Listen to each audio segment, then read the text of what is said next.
आस लग जीवो प्यारे यार, जिन पे दर्शन देखे। आस लग जीवो प्यारे यार, जिन पे दर्शन। हाँ दर्शन दर्शन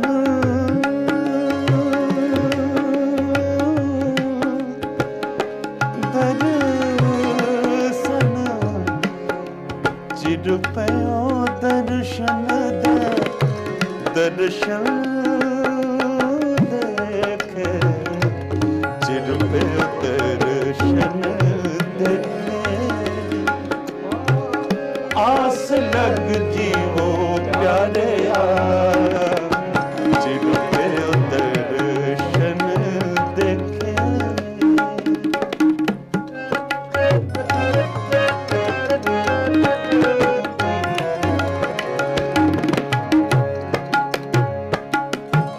हम सरदीन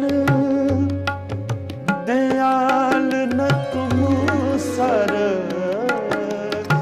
हम सरदीन दयाल न तुम सर।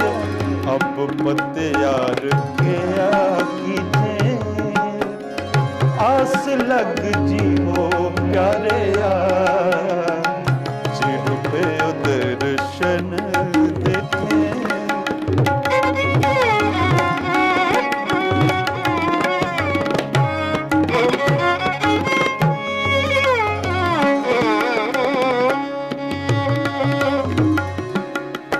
बचनी तोर मोर मन माने, जन को पूरन दीजे। हो बल बल जाओ, बल बल जाओ, बल बल जाओ, बल बल जाओ। हाँ बल बल जाओ,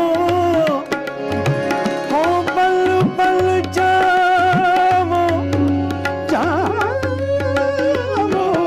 जाओ जाओ। हो बल बल जाओ, बल बल जाओ। रमैया कारण कारण कमल पोल। बहुत जन्म बिछड़े ते माधो, ए जन्म तुम्हारे लिखे। कह रवदास आस लग जीवो, कह रवदास आस लग जीवो, आस लग जीवो, आस लग जीवो, आस लग जीवो, आस लग जीवो। रुपयो दर्शन देखे। रुपयो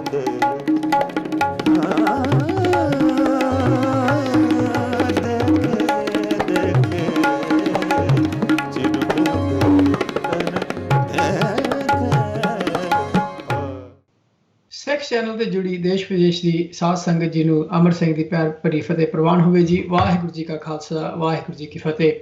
ਸੋ ਜਿਸ ਤਰ੍ਹਾਂ ਆਪ ਜੀ ਜਾਣਦੇ ਹੋ ਕਿ ਪਿਛਲੇ ਕੁਝ ਸਮਿਆਂ ਦੇ ਵਿੱਚ ਅਸੀਂ ਸੈਗਮੈਂਟ ਕੀਤੀਆਂ ਹਨ ਜਿਹੜੇ ਸਾਡੇ ਕੌਮ ਦੇ ਮੰਨੇ ਪ੍ਰਮੰਨੇ ਕੀਰਤਨੀ ਜਥੇ ਹਨ, ਕੀਰਤਨੀ ਸਿੰਘ ਹਨ ਜਾਂ ਹੋਰ ਪ੍ਰਚਾਰਕ ਹਨ ਜਿਨ੍ਹਾਂ ਨੇ ਪ੍ਰਚਾਰ ਦੇ ਖੇਤਰ ਵਿੱਚ ਸਿੱਖ ਇਤਿਹਾਸ ਦੇ ਉਹਨੂੰ ਉਜਾਗਰ ਕਰਨ ਦੇ ਲਈ, ਸਿੱਖ ਰੀਤਾਂ ਨੂੰ, ਰਵਾਇਤਾਂ ਨੂੰ ਜਿੰਦਿਆਂ ਰੱਖਣ ਲਈ ਬਹੁਤੇ ਭਾਰੀ ਵਸੀਲੇ ਕੀਤੇ ਹਨ, ਬਹੁਤੇ ਭਾਰੀ ਕੰਮ ਕੀਤਾ ਉਹਨਾਂ ਤੇ ਉਹਨਾਂ ਹੀ ਇੱਕ ਲੜੀ ਵਿੱਚੋਂ ਇੱਕ ਬਹੁਤ ਸੁਨਹਿਰੇ ਅੱਖਰਾਂ ਵਿੱਚ ਜਿੱਥੇ ਸਿੱਖ ਇਤਿਹਾਸ ਦਾ ਨਾਂ ਲਿਖਿਆ ਜਾਂਦਾ ਹੈ ਪ੍ਰਚਾਰਕਾਂ ਵਿੱਚ ਜਾਂ ਸਾਡੇ ਕੀਰਤਨੀਆਂ ਵਿੱਚ, ਉਹਨਾਂ ਵਿੱਚੋਂ ਪ੍ਰਤਾਪ ਬ੍ਰਦਰਸ ਕਰਕੇ ਇੱਕ ਬਹੁਤ ਨਾਮ ਮਸ਼ਹੂਰ ਹੈ, ਜੋ ਪ੍ਰਤਾਪ ਭਰਾਵਾਂ ਦੀ ਇੱਕ ਕੀਰਤਨ ਜੋੜੀ ਜਿਹਨੂੰ ਕਿ ਸੰਗਤ ਬਹੁਤ ਲੰਬੇ ਸਮੇਂ ਤੋਂ ਜਦੋਂ ਨਿੱਘ ਮਾਣਦੇ ਆ ਰਹੇ ਹਨ, ਜਿਨ੍ਹਾਂ ਦੇ ਘਰ ਦੇ ਵਿੱਚ ਗੁਰਮਤਿ ਸੰਗੀਤ ਦੀਆਂ ਰਵਾਇਤਾਂ, ਕੀਰਤਨ ਦੀਆਂ ਰਵਾਇਤਾਂ ਮਾਰ ਦੀ ਕਿਰਪਾ ਨਾਲ ਬਹੁਤ ਲੰਬੇ ਸਮੇਂ ਤੋਂ ਸੇਵਾ ਮਾਰਜ ਨੇ ਬਖਸ਼ੀ ਹੈ। ਉਸ ਤ੍ਰਿਕੜੀ ਨੂੰ ਤਿੰਨਾਂ ਭਰਾਵਾਂ ਦੀ ਜੋੜੀ ਵਿੱਚੋਂ ਅੱਜ ਸਾਡੇ ਵਿੱਚ ਜੁੜੇ ਹੋਏ ਹਨ ਭਾਈ ਦਵਿੰਦਰ ਪ੍ਰਤਾਪ ਸਿੰਘ ਜੀ ਤੇ ਰਵਿੰਦਰ ਪ੍ਰਤਾਪ ਸਿੰਘ ਜੀ, ਤੇ ਇਹਨਾਂ ਦੇ ਇੱਕ ਭਰਾਤਾ ਸਰਦਾਰ ਭਾਈ ਮਹਿੰਦਰ ਪ੍ਰਤਾਪ ਸਿੰਘ ਜੀ ਸਦੀਵੀਂ ਸਾਨੂੰ ਵਿਛੋੜਾ ਦੇ ਗਏ ਹਨ, ਅਕਾਲ ਚਲਾਣਾ ਕਰ ਗਏ ਹਨ। ਸੋ ਉਹਨਾਂ ਦੀ ਇੱਕ ਮਿੱਠੀ ਯਾਦ ਨੂੰ ਅਸੀਂ ਤਾਜ਼ਾ ਕਰਾਂਗੇ। ਆਪ ਜੀ ਕਈ ਜਿਹੜੇ ਪਿੱਛੇ ਸਿੱਖ ਚੈਨਲ ਦੇਖਦੇ ਆਏ ਹੋ, ਆਪ ਜੀ ਨੂੰ ਯਾਦ ਹੋਵੇਗਾ ਕਿ ਕੁਝ ਕੁ ਸਾਲ ਪਹਿਲਾਂ ਸਿੱਖ ਚੈਨਲ UK ਦੇ ਵਿੱਚ ਇਹ ਭਰਾਵਾਂ ਦੀ ਜੋੜੀ ਆਪਣੇ ਪਿਤਾ ਜੀ ਦੇ ਨਾਲ ਉੱਥੇ ਹਾਜ਼ਰ ਹੋਏ ਸਨ, ਜਿੱਥੇ ਕਿ ਬਹੁਤ ਇੱਕ ਯਾਦਗਾਰੀ ਇੰਟਰਵਿਊ ਹੋ ਨਿਬੜੀ ਸੀਗੀ। ਪਰ ਸਮਾਂ ਕਿਸੇ ਦਾ ਮੁਹਤਾਜ ਨਹੀਂ, ਤੇ ਸਮੇਂ ਦੀ ਰਫ਼ਤਾਰ ਦੇ ਨਾਲ ਜੀਆਂ ਦੇ ਵਿਛੋੜੇ ਸਾਨੂੰ ਪੈਂਦੇ ਰਹਿੰਦੇ ਹਨ। ਤੇ ਬੜੇ ਦੁੱਖ ਲੱਗਦਾ ਹੈ ਕਿ ਜਦੋਂ ਵੀ ਬਹੁਤ ਇੱਕ ਗੁਰਮੁਖ ਰੂਹ ਜਦੋਂ ਜਾਂਦੀ ਹੈ ਸਾਡੇ ਵਿੱਚੋਂ, ਤਾਂ ਸਾਰੇ ਸੰਸਾਰ ਨੂੰ ਉਸਦਾ ਘਾਟਾ ਜਿਹੜਾ ਹੈ ਉਹ ਮਹਿਸੂਸ ਹੁੰਦਾ ਹੈ। ਭਾਵੇਂ ਉਹ ਘਾਟਾ ਪੂਰਾ ਨਹੀਂ ਕੀਤਾ ਜਾ ਸਕਦਾ, ਪਰ ਉਸ ਮਹਾਨ ਕੀਰਤਨੀਏ ਸਰਦਾਰ ਮਹਿੰਦਰ ਪ੍ਰਤਾਪ ਸਿੰਘ ਜੀ ਦੀ ਜੀਵਨੀ ਨੂੰ ਅਸੀਂ ਅੱਜ ਯਾਦ ਕਰਦੇ ਹਾਂ, ਤੇ ਨਾਲ ਨਾਲ ਉਹਨਾਂ ਦੇ ਭਰਾਵਾਂ ਨਾਲ ਗੱਲ ਕਰਦੇ ਹਾਂ ਤੇ ਪੁੱਛਦੇ ਹਾਂ ਕਿ ਉਹਨਾਂ ਦੇ ਸੰਗੀਤਕ ਜਿਹੜੀ ਇੱਕ ਬਹੁਤ ਹੀ ਵੱਡਾ ਯੋਗਦਾਨ ਹੈ ਸਿੱਖ ਕਲਚਰ ਨੂੰ, ਪੰਜਾਬੀ ਕਲਚਰ ਨੂੰ, ਓਵਰਆਲ ਹਿੰਦੁਸਤਾਨ ਦੀ ਗੁਰਮਤਿ ਸੰਗੀਤ ਦੇ ਵਿੱਚ ਜਾਂ ਹਿੰਦੁਸਤਾਨੀ ਕਲਾਸੀਕਲ ਮਿਊਜ਼ਿਕ ਦੇ ਵਿੱਚ ਬਹੁਤ ਹੀ ਵੱਡਾ ਉਹਨਾਂ ਦਾ ਯੋਗਦਾਨ ਰਿਹਾ। ਉਹਦੇ ਬਾਰੇ ਵੀ ਅਸੀਂ ਗੱਲ ਕਰਾਂਗੇ। ਇਸ ਪਰਿਵਾਰ ਦੇ ਬਾਰੇ ਹੋਰ ਜਾਣਨ ਦੀ ਕੋਸ਼ਿਸ਼ ਕਰਾਂਗੇ, ਤੇ ਕਈਆਂ ਨੂੰ ਇਸ ਪਰਿਵਾਰ ਦੇ ਬਾਰੇ ਸ਼ਾਇਦ ਨਹੀਂ ਪਤਾ ਹੋਵੇ, ਬਹੁਤ ਥੋੜੀ ਗਿਣਤੀ ਵਿੱਚ ਲੋਕ ਹਨ ਜਿਹਨੂੰ ਨਹੀਂ ਪਤਾ ਹੋਵੇਗਾ। ਉਹਨਾਂ ਲਈ ਫਿਰ ਵੀ ਅਸੀਂ ਇੱਕ ਰਿਫਰੈਸ਼ਰ ਕਰਾਂਗੇ, ਜਿਹਦੇ ਵਿੱਚ ਪਰਿਵਾਰ ਦਾ ਜਿਹੜਾ ਪਿਛੋਕੜ ਹੈ, ਜਿਸ ਤਰ੍ਹਾਂ ਸੰਗੀਤ ਨਾਲ ਜੁੜਿਆ ਹੋਇਆ, ਉਹਨੂੰ ਵੀ ਹੋਰ ਉਜਾਗਰ ਕਰਨ ਦੀ ਕੋਸ਼ਿਸ਼ ਕਰਾਂਗੇ। ਸਭ ਤੋਂ ਪਹਿਲਾਂ ਜੀ ਭਾਈ ਦਵਿੰਦਰ ਪ੍ਰਤਾਪ ਸਿੰਘ ਜੀ ਤੇ ਭਾਈ ਰਵਿੰਦਰ ਪ੍ਰਤਾਪ ਸਿੰਘ ਜੀ, ਆਪ ਜੀ ਨੂੰ ਜੀ ਆਇਆਂ ਨੂੰ ਸਿੱਖ ਚੈਨਲ ਤੇ ਵਾਹਿਗੁਰੂ ਜੀ ਕਾ ਖਾਲਸਾ ਵਾਹਿਗੁਰੂ ਜੀ ਕੀ ਫਤਿਹ ਜੀ। ਵਾਹਿਗੁਰੂ ਜੀ ਕਾ ਖਾਲਸਾ ਵਾਹਿਗੁਰੂ ਜੀ ਕੀ ਫਤਿਹ ਜੀ। ਹਾਂਜੀ ਭਾਈ ਦਵਿੰਦਰ ਪ੍ਰਤਾਪ ਜੀ, ਆਪ ਜੀ ਤੋਂ ਮੈਂ ਸ਼ੁਰੂ ਕਰਦਾ ਜੀ। ਤੇ ਸਭ ਤੋਂ ਪਹਿਲਾਂ ਜੀ ਸਿੱਖ ਚੈਨਲ ਤੇ ਫਿਰ ਆਪ ਜੀ ਨੂੰ ਬਹੁਤ ਨਿੱਘੀ ਜੀ ਆਇਆਂ ਨੂੰ। ਤੇ ਸਾਡੇ ਵੱਲੋਂ ਵੀ, ਸਾਰੇ ਅਦਾਰੇ ਸਿੱਖ ਚੈਨਲ ਵੱਲੋਂ ਵੀ ਅਸੀਂ ਬਹੁਤ ਅਫਸੋਸ ਆਪਣੇ ਵੱਲੋਂ ਪ੍ਰਗਟ ਕਰਦੇ ਹਾਂ ਕਿ ਜੋ ਕਿ ਗੁਰਮੁਖ ਰੂਹ ਭਾਈ ਮਹਿੰਦਰ ਪ੍ਰਤਾਪ ਜੀ ਸਾਡੇ ਵਿੱਚ ਨਹੀਂ ਰਹੇ।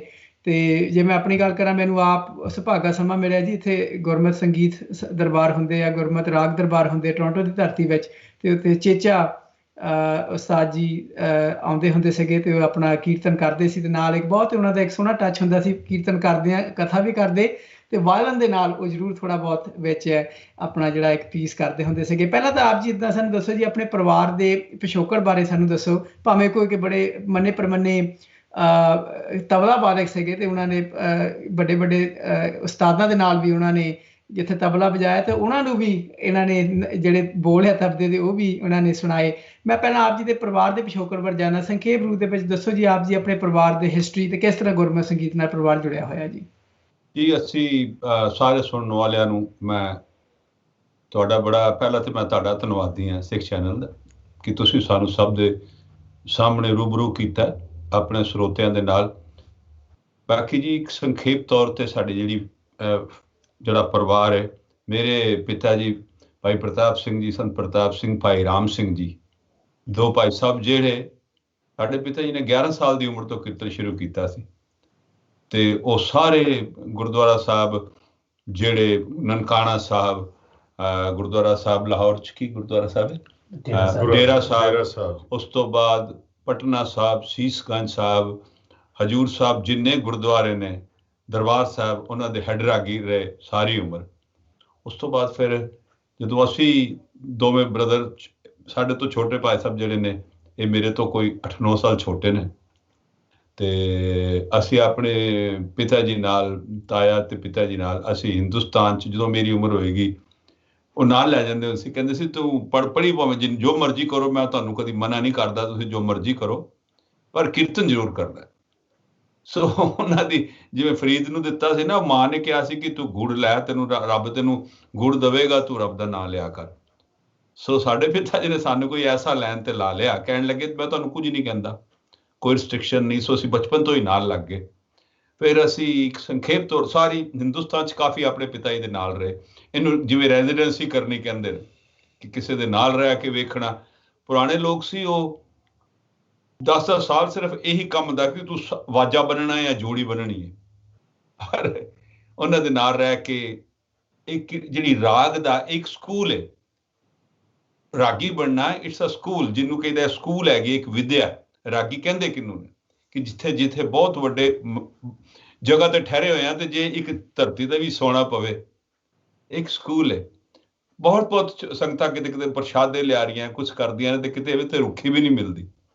ਇੱਕ ਸਕੂਲ ਹੈਗਾ ਰਾਗੀ ਸਕੂਲ, ਜਦੋਂ ਅਸੀਂ ਜੁਆਇਨ ਕੀਤਾ।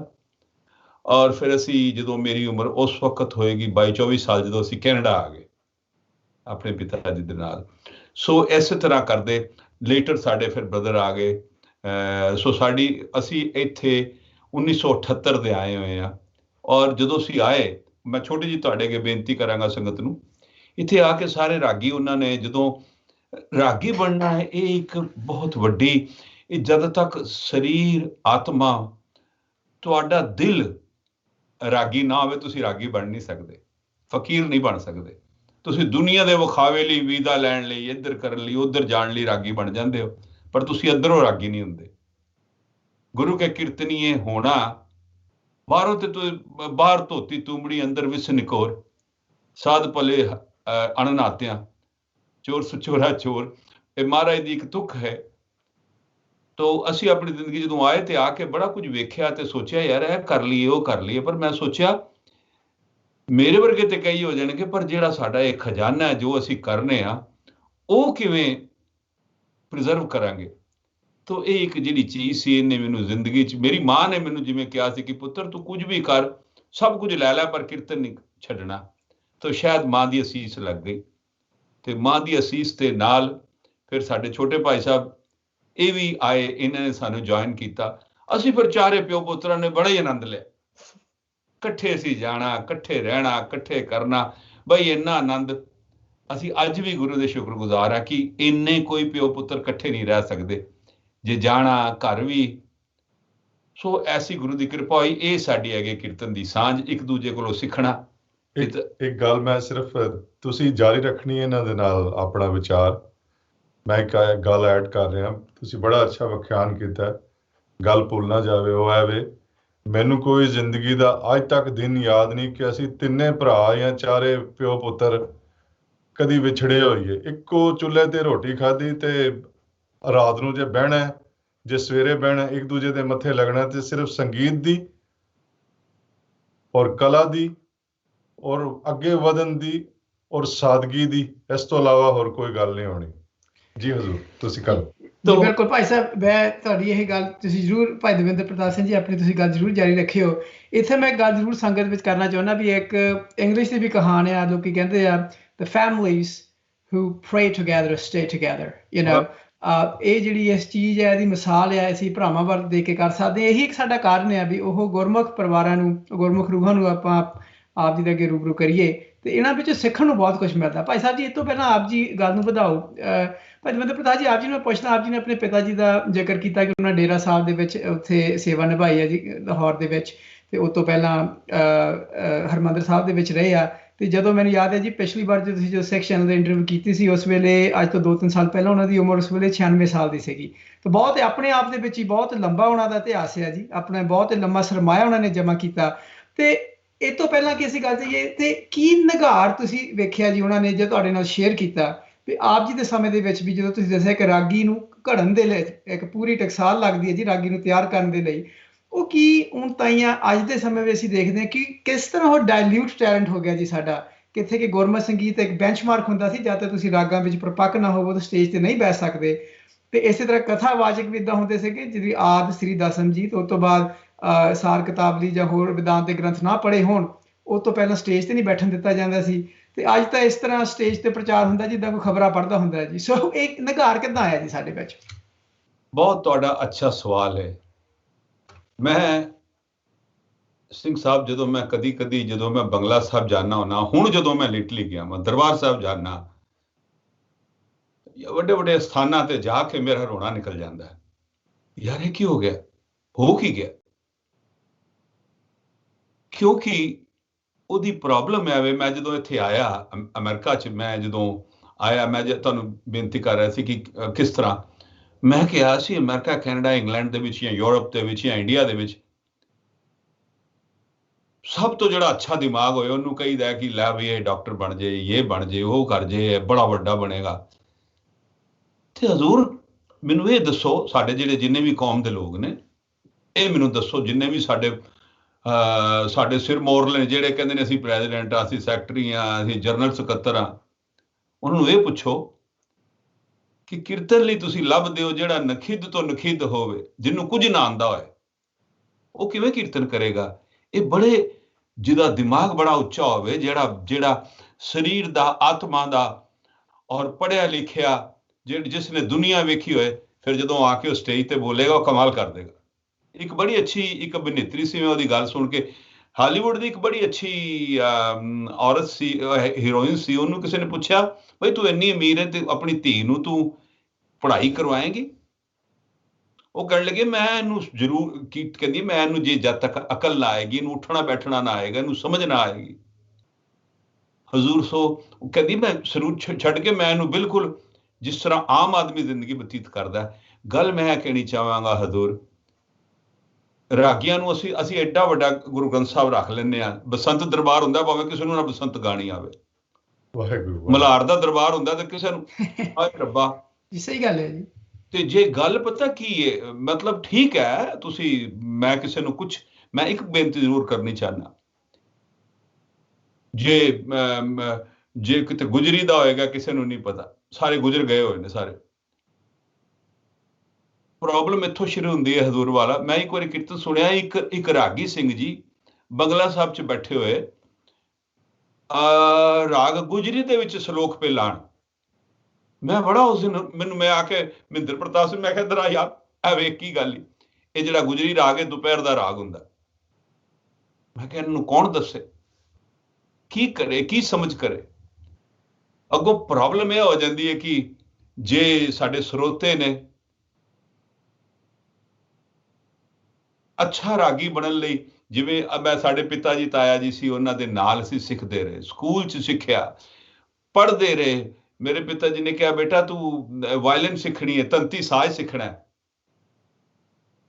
ਇਹ ਉਹਨਾਂ ਦੇ, ਅਸੀਂ ਜ਼ਿੰਦਗੀ ਦੇ ਵਿੱਚ ਅਸੀਂ ਸੋਚਿਆ ਉਸ ਗੱਲ ਨੂੰ, ਔਰ ਮੈਂ ਤੁਹਾਨੂੰ ਇਹ ਗੱਲ ਨੂੰ ਜ਼ਰੂਰ ਕਹਾਂਗਾ ਕਿ ਮਹਿੰਦਰ ਪ੍ਰਤਾਪ ਸਿੰਘ ਦੇ ਨਾਲ ਬੈਠ ਕੇ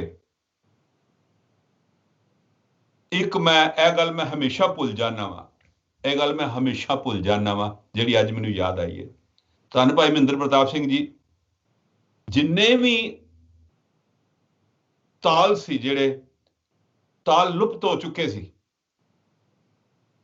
ਇਹ ਵੀ ਮੈਂ ਨਾਲ ਗੱਲ ਕਰਨਾ ਸੀ। ਛੋਟੇ ਸੀ ਜਦੋਂ 1984 'ਚ ਅਸੀਂ, ਮੈਂ ਭਾਈ ਸਾਹਿਬ ਤਰਵਿੰਦਰ ਪ੍ਰਤਾਪ ਸਿੰਘ ਤੇ ਸਾਡੇ ਪਿਤਾ ਜੀ ਕਹਿਣ ਲੱਗੇ ਤੁਸੀਂ ਕਰੋ ਭਰਾ ਕੀਰਤਨ ਦਰਬਾਰ। ਜਦੋਂ ਅਸੀਂ ਗਏ ਹਾਂ ਜਲੰਧਰ, ਉਦੋਂ ਜਾ ਕੇ ਅਸੀਂ ਇੰਦਰਤਾਲ ਗਾਇਆ। ਉਦੋਂ ਮੇਰੀ ਉਮਰ ਵੀ ਕੀ, ਸਾਡੀ ਦੋ ਭਰਾਵਾਂ ਦੀ ਉਮਰ ਹੋਏਗੀ, ਦੋਵਾਂ ਦੀ 25, 26, ਇਸ ਤਰ੍ਹਾਂ 27, 27, 25 ਦੀ ਉਮਰ ਸੀ। ਉਸ ਜ਼ਮਾਨਿਆਂ ਦੇ ਵਿੱਚ ਇੰਦਰਤਾਲ ਗਾਣਾ, ਤੇ ਅਜੀਤ ਅਖਬਾਰ ਨੇ ਕਿਹਾ ਕਿ ਇਹ ਉਹ ਰਾਗੀ ਅੱਜ 150 ਸਾਲ ਬਾਅਦ ਕਿਸੇ ਨੇ ਇੱਥੇ ਪੰਜਾਬ ਦੀ ਧਰਤੀ ਤੇ ਇੰਦਰਤਾਲ ਗਾਇਆ।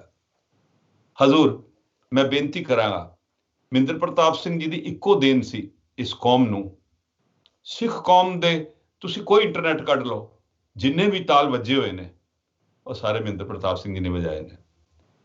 ਮਿਸਾਲ ਦੇ ਤੌਰ ਤੇ ਇੰਦਰਤਾਲ, ਸ਼ਿਖਰ ਤਾਲ, ਪੰਜ ਤਾਲ ਦੀ ਸਵਾਰੀ, ਜੈ ਤਾਲ, ਭਾਨਮਤੀ ਤਾਲ, ਇਹ ਜਿੰਨੇ ਅਰਧ ਸ਼ਿਖਰ ਤਾਲ, ਅਰਧ ਇੰਦਰਤਾਲ, ਇਹ ਜਿੰਨੇ ਵੀ ਤਾਲ ਸੀ, ਮੇਰੇ ਨਾਲ ਜੇ ਕਿਸੇ ਨੇ ਵਜਾਇਆ ਆੜਾ ਚੌਤਾਲਾ ਵਜਾਇਆ, ਜੇ ਤੁਮਾਰ ਵਜਾਈ ਹੈ ਪੰਜਾਬੀ, ਉਹ ਸੀ ਭਾਈ ਮਹਿੰਦਰ ਪ੍ਰਤਾਪ ਸਿੰਘ ਜੀ, ਜਿਨ੍ਹਾਂ ਨੇ ਇੱਕ ਸਿੱਖ ਕੌਮ ਨੂੰ, ਆਉਣ ਵਾਲੇ ਤਬਲਿਆਂ ਵਾਲੇ ਕਦੀ ਯਾਦ ਕਰਨਗੇ ਕਿ ਸਾਨੂੰ ਇੱਕ ਵਾਰੀ, ਹਜ਼ੂਰ ਮੈਂ ਪਹਿਲਾਂ ਵੀ ਕਿਹਾ ਕਿ ਮੈਨੂੰ ਕਿੱਡੇ ਵੱਡੇ ਨੇ ਸ਼ਿਵ ਕੁਮਾਰ ਸ਼ਰਮਾ ਤੇ ਜ਼ਾਕਿਰ ਹੁਸੈਨ, ਜਿਹੜੇ ਕਲਾਸੀਕਲ ਸੰਗੀਤ ਦੇ, ਉਹਨਾਂ ਨੂੰ ਲੋਕੀ ਕਹਿੰਦੇ ਨੇ ਸਮਰਾਟ ਨੇ, ਪਰ ਉਹ ਸਾਨੂੰ ਆ ਕੇ ਪੁੱਛਦੇ ਸੀ ਸ਼ਿਖਰ ਤਾਲ, ਇੰਦਰਤਾਲ ਕੀ ਹੁੰਦਾ। ਧੰਨ ਗੁਰੂ ਅਰਜਨ ਸਾਹਿਬ ਜੀ। ਬਿਲਕੁਲ। ਤੇ ਇੱਥੇ ਮੈਂ ਇੱਕ ਸਮਾਂ ਲੈਣਾ ਚਾਹੁੰਦਾ ਜੀ, ਤੇ ਮੈਂ ਇੱਕ ਆਪਣੇ ਜਿਹੜੇ ਸਾਡੇ ਸਰੋਤੇ ਜਾਂ ਸਾਡੇ ਇਸ ਵੇਲੇ ਵਿਊਅਰਸ ਆ, ਦਰਸ਼ਕ, ਉਹਨਾਂ ਨੂੰ ਅਸੀਂ ਜ਼ਰੂਰ ਦਿਖਾਉਣਾ ਚਾਹੁੰਦੇ ਹਾਂ ਕਲਿੱਪ, ਜਿਹੜਾ ਕਿ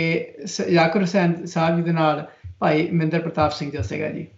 ਇੱਕ ਵਾਰੀ ਅਸੀਂ ਦੋਨੋਂ ਭਾ ਗਏ ਤੇ ਬੜੇ ਵੱਡੇ ਉਸਤਾਦ ਨੇ, ਮੈਂ ਉਹਨਾਂ ਦਾ ਨਾਮ ਨਹੀਂ ਲੈਣਾ ਚਾਹੁੰਦਾ, ਖੈਰ ਮੈਂ ਜ਼ਾਕਿਰ ਹੁਸੈਨ ਜੀ ਦਾ ਨਾਮ ਲੈਣਾ। ਤਬਲੇ ਦੇ ਬੜੇ ਅੱਛੇ ਉਸਤਾਦ ਨੇ, ਬਹੁਤ ਵੱਡੇ ਉਸਤਾਦ ਨੇ, ਖਾਨ ਸਾਹਿਬ ਅੱਲਾ ਰੱਖਾ ਸਾਹਿਬ ਦੇ ਲੜਕੇ। ਅਸੀਂ ਸ਼ੁਰੂ ਕੀਤਾ, ਭਰਾਵਾਂ ਨੇ ਸਾਡੇ ਕੋਲ ਸੁਣ ਕੇ ਹੈਰਾਨ ਹੋਣ, ਕਹਿਣ ਲੱਗੇ ਤੁਹਾਡੇ ਕੋਲ ਇਹ ਚੀਜ਼ਾਂ ਤੁਹਾਨੂੰ ਕਿਸ ਤਰ੍ਹਾਂ ਯਾਦ ਨੇ? ਪੂਰਾ ਦੱਸੋ। ਕਹਿਣ ਲੱਗੇ ਮੈਂ ਉਹਨਾਂ ਨਾਲ ਭਾਨਮਤੀ ਤਾਲ ਵਜਾਇਆ, ਉਹਨਾਂ ਨਾਲ ਜੈ ਤਾਲ ਵਜਾਇਆ, ਪੰਜ ਤਾਲ ਦੀ ਸਵਾਰੀ ਸ਼ੁਰੂ ਹੋਇਆ, ਤਿੰਨ ਤਾਲ, ਉਸ ਤੋਂ ਬਾਅਦ ਮੈਂ ਸ਼ਿਖਰ ਤਾਲ ਸ਼ੁਰੂ ਹੋਇਆ। ਜ਼ਾਕਿਰ ਜੀ ਮੈਂ ਤੁਹਾਡੇ ਸਾਰੇ ਅੱਗੇ इंटरव्यू ਤੁਸੀਂ ਸਾਨੂੰ ਪੁੱਛ रहे हो, कहने लगे देवेंद्र भाई मैंने ये एक बार रविशंकर साहब जी के इससे सुना था, पर मिंदर जी आप आए बजाए इसको। तो कहने का मतलब है तबले तो उठ के खड़े हो गए, कहने लगे आप बजाए। और एक बार असी दोनों बदर जदों असी बॉम्बे मेरे हथ वायलन वेख के शिव कुमार शर्मा ने बड़े बड़े संतूर वादक ने सानू कहने लगे, दूरों आए आके कहने लगे आप वो भाई तो नहीं है जिनके बारे में जाकिर हुसैन जी कहते हैं। कहने लगे हमें वो आप जो ताल जेड़े तुसी ताल शिखर ताल या इंदर ताल, धन गुरु अर्जन साहब धन गुरु नानक साहब जिन्हां दी किरपा नाल सानू वेखो चीज़ां याद ने ते ओ लोग कहंदे ने एयरपोर्ट ते कहने लगे, कहंदे कभी हमें भी सुनाओ, हमने कभी नहीं वो चीज़ें सुनी कि वो क्या होती हैं। प्लेन च फिर सारे गल्लां करदे गए, सारे प्लेन च गल्लां करदे गए। साबिर खान तबले वाला सी कलकत्ता। मैं तुहानू यही कहना चाहना सिखां सब नू, तुसी सुनने वाले लोग हो, अब जिवें बांह खड़ी करके कहीदा कि हिंदुस्तानी संगीत विच जे सब तो वड्डा संगीत है वो साडा कीर्तन है। गुरु ग्रंथ साहब आपको सारे सतनाम श्री वाहिगुरु की। ऐसा गुरु नानक दी कृपा है कि सानू अपने संगीत ते मान होना चाहिए। गुरु नानक ने आप रबाब जाके सारी संगत वो एक जगह एक शायर कहंदे अब हम तो जाने वाले हैं। मैं देख लो मैं मेरी छोटी उम्र से मैं सिक्ख्या कि असी जे मेरे ब्रदर सी सारे असी सिक्ख्या, हुण सानू भी लगदा है कि शायद साडा भी नंबर आने वाला है, पर कहीदा लोगों नू कहीदा अपने आने वाले बच्चों नू कहीदा कि बई इन्हां नू संभाल लो। ਭਾਈ ਸਾਹਿਬ ਇੱਥੇ ਦੱਸੋ ਤੁਸੀਂ ਕਿ ਜਦੋਂ ਮੁਲਾਕਾਤ ਤੁਹਾਡੀ ਕਲਾਸੀਕਲ ਸਿੰਗਰਸ ਨਾਲ ਹੁੰਦੀ ਆ ਤੇ ਭਾਈ ਮਹਿੰਦਰ ਪ੍ਰਤਾਪ ਦੇ ਜੀਵਨ ਨੂੰ ਅਸੀਂ ਸਮਾਪਤ ਕਰਨਾ ਚਾਹੁੰਦੇ ਹਾਂ ਸ਼ੋ ਉਹਨਾਂ ਦੀ ਅਸੀਂ ਗੱਲ ਕਰਦੇ ਹਾਂ ਤੇ ਉਹਨਾਂ ਦੀ ਮੁੱਢਲੀ ਜਿਹੜੀ ਸਿੱਖਿਆ ਸੀਗੀ ਜੀ ਤਾਲਾਂ ਵਿੱਚ ਉਹਨਾਂ ਨੇ ਕਿੱਥੋਂ ਪ੍ਰਾਪਤ ਕੀਤੀ ਜੀ ਸਾਰਾ ਗੁਣ ਜਿਹੜਾ ਵੀ ਹੈਗਾ ਜੀ ਕੀਰਤਨ ਦਾ? ਮੈਂ ਇੱਕ ਬਹੁਤ ਵੱਡੇ ਲੋਕੀ ਕਹਿੰਦੇ ਨੇ ਗੁਰੂ ਨਾਨਕ ਸਾਹਿਬ ਨੇ ਉਹਨਾਂ ਨੂੰ ਕਿਹਾ ਸੀ ਕਿ ਮਹਾਰਾਜ ਜਦੋਂ ਸਕੂਲ ਗਏ ਪੜ੍ਹਨ ਉਹ ਤੇ ਧੁਰ ਤੋਂ ਪੜ੍ਹੇ ਹੋਏ ਸੀ। ਇੱਕ ਮਹਾਂਪੁਰਖ ਦਾ ਮੈਨੂੰ ਬਚਨ ਯਾਦ ਆਉਂਦਾ, ਸੰਤ ਸੁਜਾਨ ਸਿੰਘ ਮਹਾਰਾਜ ਨੇ ਕਹਿਣਾ ਕਿ ਬਾਬਾ ਈਸ਼ਰ ਸਿੰਘ ਜੀ ਨੇ ਅਸੀਂ ਜ਼ਿਆਦਾ ਉਹਨਾਂ ਦੇ ਅਸੀਂ ਮਤਲਬ ਮੈਂ ਸੰਤ ਸੁਜਾਨ ਸਿੰਘ ਮਹਾਰਾਜ ਨੂੰ ਸੁਣਦਾ ਰਿਹਾ ਆਪਣੀ ਜ਼ਿੰਦਗੀ 'ਚ ਬੜਾ। ਉਹਨਾਂ ਨੇ ਇੱਕ ਗੱਲ ਮੈਨੂੰ ਉਹਨਾਂ ਦੀ ਕਹੀ ਹੋਈ ਮੈਨੂੰ ਭੁੱਲਦੀ ਨਹੀਂ ਤੇ ਜਿਹੜੀ ਮੈਂ ਸੰਗਤ ਨਾਲ ਕਰਨੀ ਚਾਹੁੰਦਾ। ਉਹ ਕਹਿਣ ਲੱਗੇ ਦੁਨੀਆ 'ਚ ਸਭ ਤੋਂ ਵੱਡਾ ਗ੍ਰੰਥ ਅਨੁਭਵ ਗ੍ਰੰਥ ਹੁੰਦਾ, ਅਨੁਭਵ ਪ੍ਰਕਾਸ਼। ਮਹਿੰਦਰ ਪ੍ਰਤਾਪ ਸਿੰਘ ਜੀ ਤੇ ਸਾਡੇ ਜਦੋਂ ਅਸੀਂ ਤਾਇਆ ਜੀ ਤੇ ਉਹਨਾਂ ਦੇ ਨਾਲ ਜੁੜੇ, ਉਹਨਾਂ ਨਾਲ ਜੁੜ ਕੇ ਸਾਨੂੰ ਐਸੀ ਤਾਲੀਮ ਹੋਈ ਸਾਡੀ। ਮੈਂ ਕਹਿੰਦਾ ਵਾਂ ਕਿ ਜੀ ਕਲਾਸੀਕਲ ਸੰਗੀਤ ਦਾ ਜਿਹੜਾ ਕੀਰਤਨ ਹੈ, ਇੱਕ ਚੰਗਾ ਤਬਲੇ ਵਾਲਾ ਉਹਨੂੰ ਸਹਾਰ ਨਹੀਂ ਸਕਦਾ ਜਦੋਂ ਆਸਾ ਦੀ ਵਾਰ ਲਾਣੀ, ਐਸੇ ਐਸੇ ਤਾਲ ਚੱਲਣੇ ਆਸਾ ਦੀ ਵਾਰ 'ਚ ਕਦੀ 3 ਤਾਲ ਚੱਲ ਰਿਹਾ ਹੈ, ਕਦੀ 1 ਤਾਲ ਚੱਲ ਰਿਹਾ ਹੈ, ਕਦੀ ਝੱਪ ਤਾਲ ਚੱਲ ਰਿਹਾ ਹੈ, ਕਦੀ 5 ਤਾਲ ਦੀ ਸਵਾਰੀ ਦਾ ਛੱਕਾ ਲੱਗ ਰਿਹਾ। ਉਹ ਮਹਾਰਾਜ ਤਬਲੇ ਵਾਲੇ ਦੀ ਐਸੀ ਤਾਲੀਮ ਕਰਵਾਣੀ। ਪਹਿਲੀ ਗੱਲ ਤੇ ਸਾਡਾ ਜਿਹੜਾ ਕੀਰਤਨ ਹੈ, ਮੈਂ ਇਹ ਦੁਨੀਆ ਨੂੰ ਕਹਿਣਾ ਚਾਹੁੰਦਾ ਕਿ ਦੁਨੀਆ ਤੋਂ ਸਭ ਤੋਂ ਜੇ ਕੋਈ ਵੱਡਾ ਕਲਾਸੀਕਲ ਹੈ ਤੇ ਉਹ ਸਿੱਖਾਂ ਦਾ ਕੀਰਤਨ ਹੈ, ਜਿਹੜਾ ਅਸੀਂ ਸਭ ਕੁਝ ਭੁੱਲ ਗਏ ਹੋਏ ਹਾਂ। ਹੁਣ ਉਹਨੂੰ ਕਹਿਣ ਲਈ ਕਿਸ ਤਰ੍ਹਾਂ ਇਹਨੂੰ ਅਪਰੂਵ ਕਿਵੇਂ ਕਰਾਂਗੇ? ਪਰ ਜਿਹੜਾ ਸਿੱਖਣਾ ਸੀ ਹਜ਼ੂਰ ਕਿਸੇ ਚੰਗੇ ਤਗਲੇ ਬੰਦੇ ਨਾਲ ਚੰਗੇ ਭਲਵਾਨ ਨਾਲ ਹਰ ਰੋਜ਼ ਉਹਦਾ ਜ਼ੋਰ ਕਰਵਾਉਣਾ। ਸਾਡੇ ਪਿਤਾ ਜੀ ਤਾਇਆ ਜੀ ਬਹੁਤ ਅੱਛੇ ਰਾਗੀ ਸੀ, ਅੱਛੇ ਦੁਨੀਆ 'ਚ ਨਾਮੀ ਰਾਗੀ ਸੀ। ਇੱਕ ਗੱਲ ਹੋਰ ਦੱਸਾਂ, ਇਹਨਾਂ ਨੇ ਆਪਣੇ ਮੂੰਹੋਂ ਨਹੀਂ ਕਹਿਣਾ, ਇਹ ਮੇਰੇ ਵੀ ਉਸਤਾਦ ਨੇ ਤਬਲੇ ਦੇ ਲੈਕਾਰੀ ਦੇ ਵਿੱਚ ਤੇ ਮਹਿੰਦਰ ਪ੍ਰਤਾਪ ਸਿੰਘ ਜੀ ਦੇ ਵੀ ਉਸਤਾਦ ਹੀ ਸੀ, ਐਜ਼ ਵੈਲ ਐਜ਼ ਦੋਨਾਂ ਦੀ ਉਮਰ ਦਾ ਕੋਈ ਮੇਰਾ ਖਿਆਲ 1.5 ਕੁ ਸਾਲ ਦਾ 1.25 ਸਾਲ ਦਾ ਫਰਕ ਹੈ। So we were like a friend as well as teacher, and self-realization teach you all the time, the biggest teacher of all time.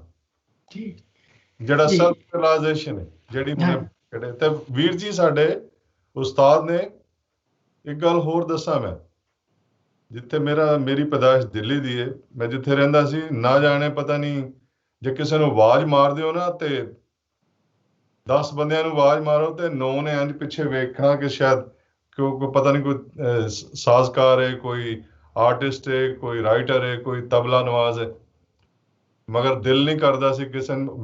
ਅਸੀਂ ਕਹਿਣਾ ਯਾਰ ਅੱਛਾ ਜਿਹੜਾ ਕੰਮ ਤੁਸੀਂ ਕਰਦੇ ਹੋ ਤੇ just like I don't want to say any variable word, ਬੜਾ ਅਜੀਬ ਜਿਹਾ ਲੱਗਣਾ। ਮਗਰ ਘਰ ਦੇ ਵਿੱਚ ਹੀ ਮਹਾਰਾਜ ਨੇ ਗੰਗਾ ਕੀ 7 ਸਮੁੰਦਰ ਰੱਖੇ ਹੋਏ ਸੀਗੇ, ਸਿਰਫ ਧਿਆਨ ਦੇਣ ਦੀ ਲੋੜ ਹੁੰਦੀ ਹੈ, ਰਿਅਲਾਈਜੇਸ਼ਨ ਕਰਨ ਦੀ ਲੋੜ ਹੁੰਦੀ ਹੈ। ਤੇ ਉਹਦੇ ਬਾਅਦ ਫਿਰ ਅੱਜ ਤੱਕ ਵੀ ਲਰਨ ਕਰਨੇ ਆ ਔਰ ਕਿਸੇ ਕੋਲ ਜਾਣ ਦੀ ਲੋੜ ਨਹੀਂ ਪਈ। ਮਹਾਰਾਜ ਨੇ ਆਪ ਹੀ ਗੱਫੇ ਦਿੱਤੀ ਗਏ ਕਿ ਜੋ ਮਰਜ਼ੀ ਚਾਹੋ ਯਾਰ, ਕਿਹੜਾ ਖਜ਼ਾਨਾ ਚਾਹੀਦਾ। ਸੋ ਅੱਜ ਨੌਬਤ ਹੈ, ਜੀ ਅੱਜ ਨੌਬਤ ਹੈ ਕਿ if we like to make a composition we can create within 10 seconds। ਜੀ ਕੀ ਬਾਤ ਹੈ ਜੀ। ਬਹੁਤ ਤੇ ਭਾਈ ਰਵਿੰਦਰ ਪ੍ਰਤਾਪ ਜੀ, ਆਪ ਜੀ ਨੂੰ ਮੈਂ ਸਵਾਲ ਕਰਦਾ, ਸਭ ਤੋਂ ਛੋਟੇ ਭਰਾ ਹੋਣ ਦੇ ਨਾਤੇ ਤੁਹਾਡਾ ਰਿਲੇਸ਼ਨਸ਼ਿਪ ਕਿਸ ਤਰ੍ਹਾਂ ਦੱਸੇਗਾ ਭਾਈ ਮਹਿੰਦਰ ਪ੍ਰਤਾਪ ਸਿੰਘ ਜੀ ਉਹਨਾਂ ਦੇ ਨਾਲ? ਮੈਨੂੰ ਕੋਈ ਵੈਸੇ ਤਾਂ ਚਲੇ ਗਏ ਨੇ, ਬੜੀ ਦੁੱਖ ਦੀ ਗੱਲ ਹੈ, ਮਗਰ ਮੈਨੂੰ ਅੱਜ ਤੱਕ ਵੀ ਨਹੀਂ ਲੱਗਾ ਕਿ ਉਹ ਚਲੇ ਗਏ ਨੇ, ਕਿਉਂਕਿ ਇੰਨੀਆਂ ਮਿੱਠੀਆਂ ਯਾਦਾਂ ਨੇ। ਜਿਵੇਂ ਇੱਕ ਗੱਲਾਂ 'ਚ ਜੇ ਮੰਨ ਲਓ ਅਸੀਂ ਜੇ ਕੋਈ ਨਾਰਾਜ਼ਗੀ ਹੋ ਗਈ ਤੇ ਉਹ 5 ਮਿੰਟ 15 ਮਿੰਟ 20 ਮਿੰਟ 25 ਮਿੰਟ ਦੁਪਹਿਰ ਸ਼ਾਮ, ਮਗਰ ਸ਼ਾਮ ਨੂੰ ਫਿਰ ਇੱਕ ਦੂਸਰੇ ਦੇ ਕਮਰੇ 'ਚ ਆ ਜਾਣਾ, ਯਾਰ ਬਾਹਰ ਆ ਜਾ ਯਾਰ ਤੂੰ, ਹੁਣ ਅਸੀਂ ਬੈਠਣ ਲੱਗੇ ਹਾਂ। ਇੱਕ ਤੇ ਹੈ ਇੱਥੋਂ ਅੰਦਾਜ਼ਾ ਲਾ ਲਓ ਕਿ ਰਿਲੇਸ਼ਨਸ਼ਿਪ ਕੀ ਹੈ ਕਿ, ਔਰ ਦੂਸਰੀ ਗੱਲ ਹਮੇਸ਼ਾ ਇੱਕੋ ਚੁੱਲ੍ਹੇ ਤੇ ਬਹਿ ਕੇ ਪਿਓ ਪੁੱਤਰਾਂ ਨੇ ਤੇ ਘਰ ਦੀਆਂ ਤੀਵੀਆਂ ਨੇ ਰੋਟੀ ਖਾਧੀ, ਬੱਚਿਆਂ ਨੇ, ਉਹਦੇ ਨਾਲ ਕੀ ਹੈ ਕਿ ਇੱਕ ਸਟਰੈਂਥ ਬਣਦੀ ਹੈ, ਇੱਕ ਫੋਰਗਿਵਨੈਸ ਦੀ ਪਾਵਰ ਬਣਦੀ ਹੈ, ਔਰ ਉਹਦੇ ਨਾਲ ਫਿਰ ਜਿਹੜੀ ਰੀਬਿਲਡ ਬਣਦੀ, ਉਹਦੇ ਨਾਲ ਫਿਰ ਜਿਹੜੀ ਐਨਰਜੀ ਪੈਦਾ ਹੁੰਦੀ ਹੈ, ਉਹਦੇ ਨਾਲ ਬੜਾ ਮਜ਼ਾ ਆਉਂਦਾ ਹੈ ਕਿ ਜ਼ਿੰਦਗੀ ਦੇ ਵਿੱਚ ਤੁਹਾਨੂੰ ਲੱਗਦਾ ਹੀ ਨਹੀਂ ਕਿ ਕੋਈ ਨਾਰਾਜ਼ਗੀ ਲਫ਼ਜ਼ ਕੋਈ ਹੈ ਵੀ ਹੈ ਦੁਨੀਆ 'ਚ। ਗਲਤਫਹਿਮੀ ਤੋਂ ਨਾਰਾਜ਼ਗੀ ਪੈਦਾ ਹੁੰਦੀ ਹੈ, ਮਗਰ ਚੂੰਕਿ ਮੇਰਾ ਉਹਨਾਂ ਦੇ ਨਾਲ ਰਿਲੇਸ਼ਨ ਇੱਕ ਤੇ ਭਰਾ ਦਾ ਹੋ ਗਿਆ, ਭਰਾ ਭਰੂ ਬੜੇ ਹੁੰਦੇ ਨੇ, ਮਗਰ ਇੱਕ ਰਿਲੇਸ਼ਨ ਹੁੰਦਾ ਸੰਗੀਤ ਦਾ ਰਿਲੇਸ਼ਨ। ਉਹ ਪੈ ਜਾਏ ਸੀ ਪੇਚਾ, ਉਹ ਪੈ ਜਾਏ ਸਹੀ, ਬੜਾ ਵਿਰਲਾ ਪੈਂਦਾ ਹੈ ਜਨਮਾਂ ਦੀਆਂ ਗੱਲਾਂ, ਜੇ ਪੈ ਜਾਏ ਪੇਚਾ ਤੇ ਫਿਰ ਉਹ ਟੁੱਟਦਾ ਨਹੀਂ, ਡੋਰ ਵਧੀ ਜਾਂਦੀ, ਰੱਬ ਹੀ ਦੇਈ ਜਾਂਦਾ ਪਿੱਛੋਂ। ਤੇ ਉਹ ਰਿਲੇਸ਼ਨ ਐਵੇਂ ਦਾ ਸੀ, ਸੰਗੀਤ ਦਾ ਪੇਚਾ ਜੀ। ਬਹੁਤ ਹੀ ਖੂਬਸੂਰਤ। ਭਾਈ ਸਾਹਿਬ, ਤੁਸੀਂ ਵਚਨ ਕੀਤਾ ਤੁਹਾਡੀ ਪੈਦਾਇਸ਼ ਦਿੱਲੀ ਦੀ, ਕਿ ਪਰਿਵਾਰ ਸ਼ੁਰੂ ਤੋਂ ਹੀ ਦਿੱਲੀ ਰਿਹਾ, ਕਿ ਇਹ ਰੌਲਿਆਂ ਤੋਂ 47 ਦੇ ਰੌਲਿਆਂ ਤੋਂ ਬਾਅਦ ਦਿੱਲੀ 'ਚ ਆਇਆ, ਕਿ ਤੁਹਾਡਾ ਬੇਸ ਜਿਹੜਾ ਸੀਗਾ ਹਮੇਸ਼ਾ ਹੀ ਦਿੱਲੀ ਰਿਹਾ ਜੀ? ਸਾਡੇ ਬਜ਼ੁਰਗ ਆਏ, ਉਹਨਾਂ ਨੂੰ ਜ਼ਮੀਨਾਂ ਅਲਾਟ ਹੋਈਆਂ ਗੁਰਦਾਸਪੁਰ, ਅੰਮ੍ਰਿਤਸਰ, ਸੰਗਰੂਰ। ਮੇਰੇ ਦੋਨੋਂ ਬ੍ਰਦਰ ਦਾ ਬਰਥ ਸੰਗਰੂਰ ਦਾ, ਮਗਰ ਉਹਦੇ ਬਾਅਦ ਫਿਰ ਜਿਹੜੇ ਬਜ਼ੁਰਗ ਸੀਗੇ ਉਹ ਮਾਈਗ੍ਰੇਟ ਹੋ ਕੇ ਦਿੱਲੀ ਆ ਗਏ। ਫਿਰ ਸਾਡੀ ਸਾਰੇ ਪਰਿਵਾਰ ਦੀ ਤਾਲੀਮ ਫਿਰ ਦਿੱਲੀ ਦੇ ਵਿੱਚ, ਔਰ ਉਸ ਤੋਂ ਬਾਅਦ ਹਾਈਲੀ ਸਟੱਡੀ ਵੀ ਜੋੜੀ ਵੀ ਕੀਤੀ। ਮੈਂ ਇੱਕ ਇੱਥੇ ਗੱਲ ਕਰਾਂਗਾ, ਦਿੱਲੀ 'ਚ ਵੀ ਸਾਡੀ ਤਾਲੀਮ ਹੋਈ ਜੀ, ਗੁਰੂ ਤੇਗ ਬਹਾਦਰ ਖਾਲਸਾ ਸਕੂਲ। ਮੈਂ ਜਿੱਥੇ ਮੇਰੇ ਭਰਾ ਮਹਿੰਦਰ ਪ੍ਰਤਾਪ ਸਿੰਘ ਜੀ ਨੇ, ਜਿੱਥੇ ਮੈਂ ਨਾਲ ਅੱਜ ਸਿੱਖ ਸੰਗਤਾਂ ਨੂੰ ਕਹਾਂਗਾ ਕਿ ਸਾਨੂੰ ਜੋਗਾ ਸਿੰਘ ਸਕੂਲ 'ਚ ਪੜ੍ਹਾਇਆ ਪ੍ਰਾਇਮਰੀ 'ਚ, ਤੇ ਸਾਡੇ ਆਸ-ਪਾਸ 3 ਹਿੰਦੀ ਸਕੂਲ ਸੀ, ਮੇਰੇ ਖਿਆਲ ਨਾਲ ਅੱਧੇ ਕਿਲੋਮੀਟਰ ਦੇ 2-3 ਬਲਾਕਾਂ ਤੇ, ਪਰ ਮੇਰੀ ਮਾਂ ਨੇ ਸਾਨੂੰ 5 ਮੀਲ ਦੂਰ ਪਾਇਆ ਖਾਲਸਾ ਸਕੂਲ 'ਚ। ਤੁਸੀਂ ਕਹੋਗੇ ਕੀਰਤਨੀਆ ਕਿੱਥੋਂ ਬਣੇ ਹੋ? ਅਸੀਂ ਵੀ ਰੁੱਲ ਜਾਣਾ ਸੀ, ਜਿਵੇਂ ਜਦੋਂ ਆਉਂਦਾ ਨਹੀਂ ਤਾਂ ਫਿਰ ਕੁਝ ਨਹੀਂ। ਤੇ ਜਦੋਂ ਸਕੂਲ 'ਚ ਸੀ ਉੱਥੇ ਇੱਕ ਕਿਰਪਾ ਹੋ ਗਈ ਕਿ ਜਪਜੀ ਸਾਹਿਬ ਪੜ੍ਹਨਾ ਅਤੇ ਰਹਿਰਾਸ ਤੇ ਸਾਰੀਆਂ ਸਾਖੀਆਂ ਜਿੰਨੀਆਂ ਦੱਸੋ ਗੁਰੂਆਂ ਦੀ ਜੀਵਨੀ। ਉਸ ਤੋਂ ਬਾਅਦ ਸਭ ਤੋਂ ਵੱਡੀ ਗੱਲ ਹੋਈ, ਸੰਗੀਤ ਮਿਲ ਗਿਆ। ਤਾਂ ਗੁਰੂ ਨੇ ਕਿਰਪਾ ਕੀਤੀ, ਗੁਰੂ ਤੇਗ ਬਹਾਦਰ ਦੀ ਕਿਰਪਾ ਦਾ ਸਦਕਾ ਕੀਰਤਨੀਏ ਬਣੇ ਭਾਈ ਮਹਿੰਦਰ ਸਿੰਘ ਜੀ। ਤੇ ਅਸੀਂ, ਸਾਡਾ ਇੱਕ ਐਸਾ ਗੁਰੂ ਮਹਾਰਾਜ ਨੇ ਜੋੜ ਮਿਲਾਇਆ ਕਿ ਉਹ ਗੱਲਾਂ ਨੂੰ ਹਜ਼ੂਰ, ਜਿਹੜੀਆਂ ਤੁਸੀਂ ਅੱਜ ਜਿਹੜੀ ਦੇਣ ਕਹਿੰਦੇ ਹੋ, ਹੁਣ ਜਿਹੜੇ ਤਾਲ ਨੇ ਮੈਂ ਤੁਹਾਨੂੰ ਹੁਣੇ ਗਿਣਾਏ ਸੀ ਸਾਰੇ, ਮੈਂ ਜ਼ਰੂਰ ਕਹਿਣਾ ਚਾਹਾਂਗਾ, ਮੈਨੂੰ ਵੀ ਪਿਛਲੇ ਦਿਨਾਂ 'ਚ ਇੱਕ ਪੰਜਾਬ ਯੂਨੀਵਰਸਿਟੀ 'ਚ ਜਿਹੜੇ PhD ਕਰ ਰਹੇ ਸੀ, ਕੋਈ ਗੁਰਮੁਖ ਮੁੰਡੇ ਬੱਚਾ ਨਾ, ਕਹਿਣ ਲੱਗਾ ਭਾਈ ਸਾਹਿਬ ਤੁਹਾਨੂੰ ਕਿਉਂ ਨਹੀਂ ਕਦੀ ਪੰਜਾਬ 'ਚ ਬੁਲਾਇਆ ਜਾਂ ਗੱਲਬਾਤ ਕੀਤੀ? ਗੱਲ ਹੈ ਵੀ ਹਜ਼ੂਰ ਕਿ ਜਿਵੇਂ ਇਹ ਉਹੀ ਕੰਮ ਹੈ, ਬਾਬੇ ਬਕਾਲੇ ਗੁਰੂ ਤੇਗ ਬਹਾਦਰ ਗਏ ਤੇ ਉਹ ਕਹਿੰਦੇ ਨੇ ਬਈ ਦਰਵਾਜ਼ੇ ਬੰਦ ਕਰ ਲਓ। ਗੱਲ ਇਹ ਹੁੰਦੀ ਹੈ ਜ਼ਿੰਦਗੀ ਦੇ ਵਿੱਚ ਹਜ਼ੂਰ। ਤੁਸੀਂ ਕਹਿੰਦੇ ਸੀ ਨਾ ਕੀਰਤਨ ਦਾ ਸਟੈਂਡਰਡ, ਹੁਣ ਦੱਸੋ ਜੇ ਸਾਡਾ ਕੀਰਤਨ ਹੋ ਰਿਹਾ ਹੋਏ ਉੱਥੇ, ਜੇ ਸਾਡੇ ਰਾਗੀਆਂ ਨੂੰ ਇੰਨੀ ਤਾਲੀਮ, ਪਰ ਇਹ ਵੀ ਇੱਕ ਮੈਂ ਜ਼ਰੂਰ ਗੱਲ ਕਹਾਂਗਾ, ਆਮ ਆਦਮੀ ਦੀ ਗੱਲ ਨਹੀਂ, ਇਹ ਵੀ ਕੋਈ ਭਾਗ ਹੁੰਦੇ ਨੇ, ਇਹ ਭਾਗ ਦਵੇ ਗੁਰੂ ਪਾਤਸ਼ਾਹ ਆਪਣੀ ਜ਼ਿੰਦਗੀ 'ਚ। ਅੱਜ ਮੈਂ ਸਾਰੀ ਸੰਗਤ ਨੂੰ ਕਹਾਂਗਾ, ਪ੍ਰਤਾਪ ਬ੍ਰਦਰਸ ਤੇ ਜਾ ਕੇ ਅਸੀਂ ਘਰ ਬੈਠਿਆਂ ਨੇ ਵੀ ਕਈ ਐਸੀਆਂ ਚੀਜ਼ਾਂ ਮੈਂ ਸੰਗਤ ਦੇ ਚਰਨਾਂ ਵਿੱਚ ਮੈਂ ਕਿਹਾ, ਸਾਡਾ ਜੇ ਭਾਈ ਸਾਹਿਬ ਚਲੇ ਗਏ ਨੇ ਤਾਂ ਸ਼ਾਇਦ ਪਤਾ ਨਹੀਂ, ਸਾਡਾ ਵੀ ਕੀ ਪਤਾ ਨਹੀਂ ਕਦੋਂ ਕਿਸੇ ਨੂੰ ਕਿਸੇ ਦੀ ਵਾਰੀ ਆ ਜਾਂਦੀ ਹੈ। ਪਰ ਹਾਂ, ਜਿਹੜਾ ਕੀਰਤਨੀਆ ਹੁੰਦਾ, ਕਥਾਕਾਰ ਹੁੰਦਾ, ਜਿਹੜਾ ਭਲਵਾਨ ਹੁੰਦਾ ਕੋਈ ਚੰਗਾ, ਉਹ ਆਂਦੀਆਂ ਨਸਲਾਂ ਨੂੰ ਆਪਣਾ ਸਭ ਕੁਝ ਅੱਗੇ ਕਰ ਦਿੰਦਾ, ਇਹ ਲੋ ਹੈ, ਇਹ ਵੇਖ ਲੈਣਾ। ਮੈਂ ਜਿਹੜਾ ਮੈਂ ਤੁਹਾਨੂੰ ਅੱਜ ਸਾਡੇ ਬਜ਼ੁਰਗ ਸੀ, ਉਹਨਾਂ ਨੇ 5 ਤਾਲ ਦੀਆਂ ਵੱਡੇ ਰਾਗੀਆਂ ਦੀ ਗੱਲ ਕਰ ਰਿਹਾ ਵਾਂ। ਮੈਨੂੰ ਨਹੀਂ ਪਤਾ, ਮੈਨੂੰ ਕਹਿੰਦੇ ਹੁੰਦੇ ਸੀ ਕਿ ਉਹਨਾਂ ਨੇ 5 ਤਾਲ ਦੇ ਵਿੱਚ ਛੱਕਾ ਲਾਇਆ। 5 ਤਾਲ ਦਾ ਕਿਸੇ ਨੂੰ ਨਹੀਂ ਪਤਾ 5 ਤਾਲ ਹੁੰਦੀ ਕੀ ਹੈ। ਹੁਣ ਅੱਜ ਦੇ ਲੋਕ ਨੇ, ਉਹਨਾਂ ਨੇ ਟਿਊਨਾਂ ਤੇ ਹੀ ਸ਼ਬਦ ਲਾਏ ਹੋਏ ਨੇ ਸਭ ਨੇ। ਪਰ ਹਾਏ ਜਿਹੜਾ ਗਿਆਨ ਹੈ, ਉਹ ਗਿਆਨ ਕਿੱਥੋਂ ਆ ਜਾਏ ਜੇ ਉਹਨਾਂ ਨੇ ਇੱਕ ਦੋ ਟਿਊਨਾਂ ਨੇ, ਉਹਨਾਂ ਤੇ 5-10 ਟਿਊਨਾਂ ਨੇ, ਉਹਨਾਂ ਤੇ ਉਹਨਾਂ ਨੇ ਅਲੱਗ-ਅਲੱਗ ਸ਼ਬਦ ਲਾਏ ਹੋਏ ਨੇ। ਹਜ਼ੂਰ ਮੈਂ ਅੱਗੇ ਕਹਿੰਦਾ ਹੁੰਦਾ ਸੀ, ਮੈਂ ਕਿਹਾ ਮੈਨੂੰ ਤੁਸੀਂ ਕਿਹੜੇ ਗੱਲਾਂ ਕਰਦੇ ਹੋ? ਮੈਂ ਕਿਹਾ ਮੈਨੂੰ ਇੰਨੀ ਬਾਣੀ ਯਾਦ ਹੈ, ਉਹ ਵੀ ਮੈਨੂੰ ਪਤਾ ਹੀ ਨਹੀਂ ਮੈਂ ਕੀ ਕਰਨਾ। ਪਰ ਬਾਣੀ ਯਾਦ ਦੀ ਇਹ ਵੀ ਗੱਲ ਹੁੰਦੀ ਹੈ, ਜਿਹਨੂੰ 8 ਸ਼ਬਦ ਯਾਦ ਨੇ ਜਾਂ 18 ਸ਼ਬਦ ਯਾਦ ਨੇ, ਜਿੱਥੇ ਜਾਣਾ ਉਹੀ ਸ਼ਬਦ ਪੜ੍ਹਨਾ, ਜਿੱਥੇ ਜਾਣਾ। ਤੇ ਜਦੋਂ ਸ਼ਬਦ ਮੁੱਕ ਜਾਣੇ ਨੇ ਤੇ ਕਹਿ ਦੇਣਾ ਕਿ ਹੁਣ ਸਾਡੇ ਤਬੀਅਤ ਖਰਾਬ ਹੋ ਗਈ ਹੈ ਚਾਚੇ ਦੇ ਮੁੰਡੇ ਦੀ। ਪਰ ਕਹਿਣ ਤੋਂ ਭਾਵ ਹੈ ਵੀ ਹਜ਼ੂਰ ਸਾਡੇ ਬਜ਼ੁਰਗਾਂ ਦੀ ਇੱਕ ਇਹ ਗੱਲ ਜ਼ਰੂਰ ਸੀ ਕਿ ਐਸੀਆਂ ਚੀਜ਼ਾਂ ਮਤਲਬ ਬਿਲਕੁਲ ਬੇਅੰਤ ਬਖਸ਼ਿਸ਼ ਨਾਲ ਬਾਣੀ।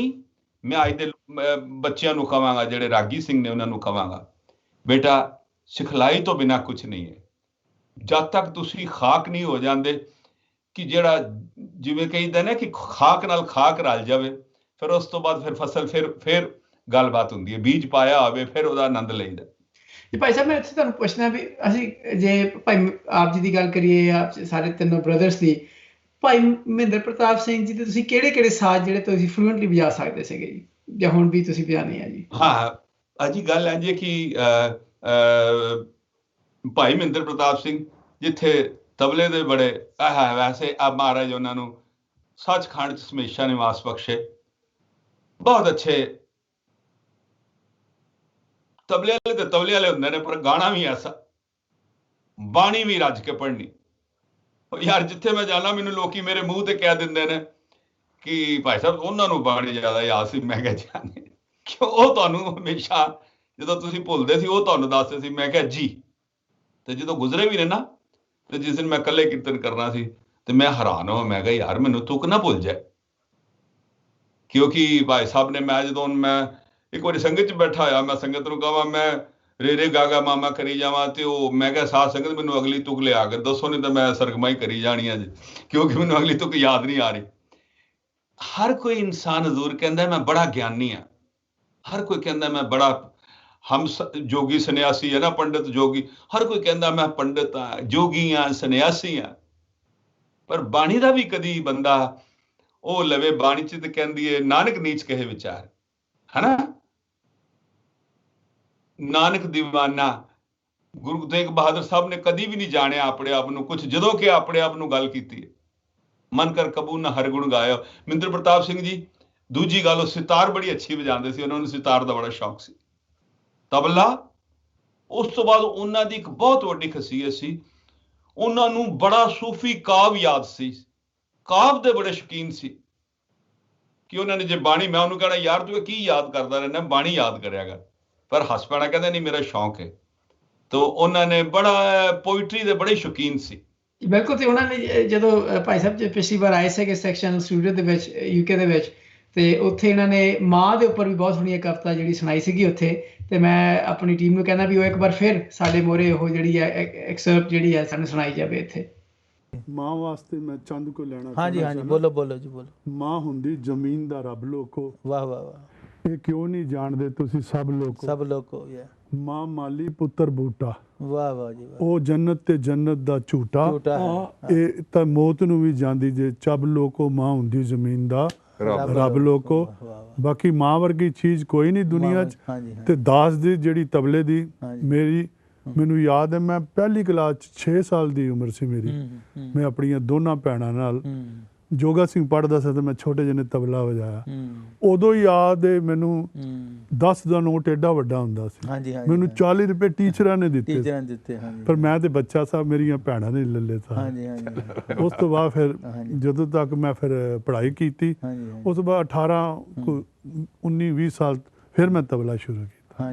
ਫਿਰ ਮੇਨ ਗੱਲ ਆਪਣੇ ਵੱਡੇ ਭਾਈ ਸਾਹਿਬ ਨਾਲ ਹੀ ਸਾਰੀ ਉਮਰ ਤਬਲਾ ਵਜਾਇਆ। ਹਾਂਜੀ ਹਾਂਜੀ ਮੈਨੂੰ 42 ਸਾਲ ਹੋ ਗਏ ਨੇ ਇਹਨਾਂ ਨਾਲ, ਹਾਂਜੀ। ਪਾਪਾ ਜੀ ਨਾਲ ਤੇ ਇਹਨਾਂ ਨਾਲ ਹਾਂਜੀ ਸੰਗਤ ਕਰਦੇ ਆਇਆ। ਜੀ ਜੀ ਮਾਂ ਦੀ ਵੇਖੋ ਹੁਣ ਜੇ ਤੁਸੀਂ ਮੈਨੂੰ ਕਹੋ ਨਾ, ਮੈਨੂੰ ਉਹ ਚੀਜ਼ਾਂ, ਮੈਂ ਉਹਦੇ ਵੱਲ ਕੋਈ ਧਿਆਨ ਨਹੀਂ ਸੀ ਕਰਦਾ ਤੇ ਮੈਨੂੰ ਕੁਝ ਯਾਦ ਨਹੀਂ ਹਾਏ, ਪਰ ਮੈਂ ਕਹਿੰਦਾ ਨਾ ਯਾਰ ਕਦੇ ਉੱਠ ਕੇ ਮੈਨੂੰ ਲਿਖਵਾ ਹੀ ਜਾਂਦਾ, ਯਾਰ ਉੱਠ ਮੈਨੂੰ ਲਿਖਵਾ ਦੇ ਯਾਰ, ਉਹ ਮੈਂ, ਪਰ ਕਿੱਥੇ ਦੁਬਾਰਾ ਦਰਸ਼ਨ ਫਿਰ ਨਹੀਂ ਹੁੰਦੇ। ਜਿਹੜਾ ਇੱਕ ਵਾਰੀ ਪਾਣੀ ਵਗ ਜਾਏ ਉਹ ਦੁਬਾਰਾ ਵਾਪਸ ਨਹੀਂ ਆਉਂਦਾ। ਪਰ ਗੱਲ ਇੰਨੀ ਜ਼ਰੂਰ ਹੈ, ਇੰਨੀ ਗੱਲ ਜ਼ਰੂਰ ਹੈ ਕਿ ਜਿਹੜੀਆਂ ਰਹਿੰਦੀ ਦੁਨੀਆ ਤੱਕ ਉਹ ਜਿਹੜੀ ਇੱਕ ਮਿਲਤ ਹੁੰਦੀ ਹੈ ਭਰਾਵਾਂ ਦੀ, ਅਸੀਂ ਸਾਰੇ ਭਰਾਵਾਂ ਨੇ ਤੇ ਪਿਤਾ ਜੀ ਨੇ ਬੈਠ ਕੇ ਜਦੋਂ ਕੀਰਤਨ ਕਰਨਾ ਹਜ਼ੂਰ, ਉਹ ਯਾਦ ਜਦੋਂ ਆਉਂਦੀ ਹੈ ਤੇ ਜਿਹਨੂੰ ਕਹੀਦਾ ਕੁਛ ਵੀ ਨਹੀਂ ਕਿਚਕੀਚੇ ਜੇ ਕਰ ਸਕੀਏ, ਕੁਝ ਕਰ ਨਹੀਂ ਸਕਦਾ, ਪਰ ਹਾਂ ਉਹ ਯਾਦਾਂ ਨੂੰ ਜਾਂ ਉਹਨਾਂ ਨੂੰ ਸ਼ੁਕਰ ਹੈ ਅਸੀਂ ਇਸ ਟਾਈਮ 'ਚ ਜੰਮੇ ਕਿ ਜਦੋਂ ਸਭ ਕੁਝ ਰਿਕਾਰਡ ਹੋਇਆ। ਪਰ ਉਹ ਵੀ ਰਾਗੀ ਸੀ ਗਰੀਬ, ਜਾਂ ਉਹ ਵੀ ਗੁਣੀ ਲੋਕ ਸੀ ਪੁਰਾਣੇ, ਜਿਨ੍ਹਾਂ ਨੂੰ ਇੰਨੇ ਗੁਣੀ ਸੀ, ਉਹ ਲੋਕ ਅੱਛੇ ਗੁਣੀ ਲੋਕ ਸੀ, ਪਰ ਕੋਈ ਨਹੀਂ ਜਾਣਦਾ।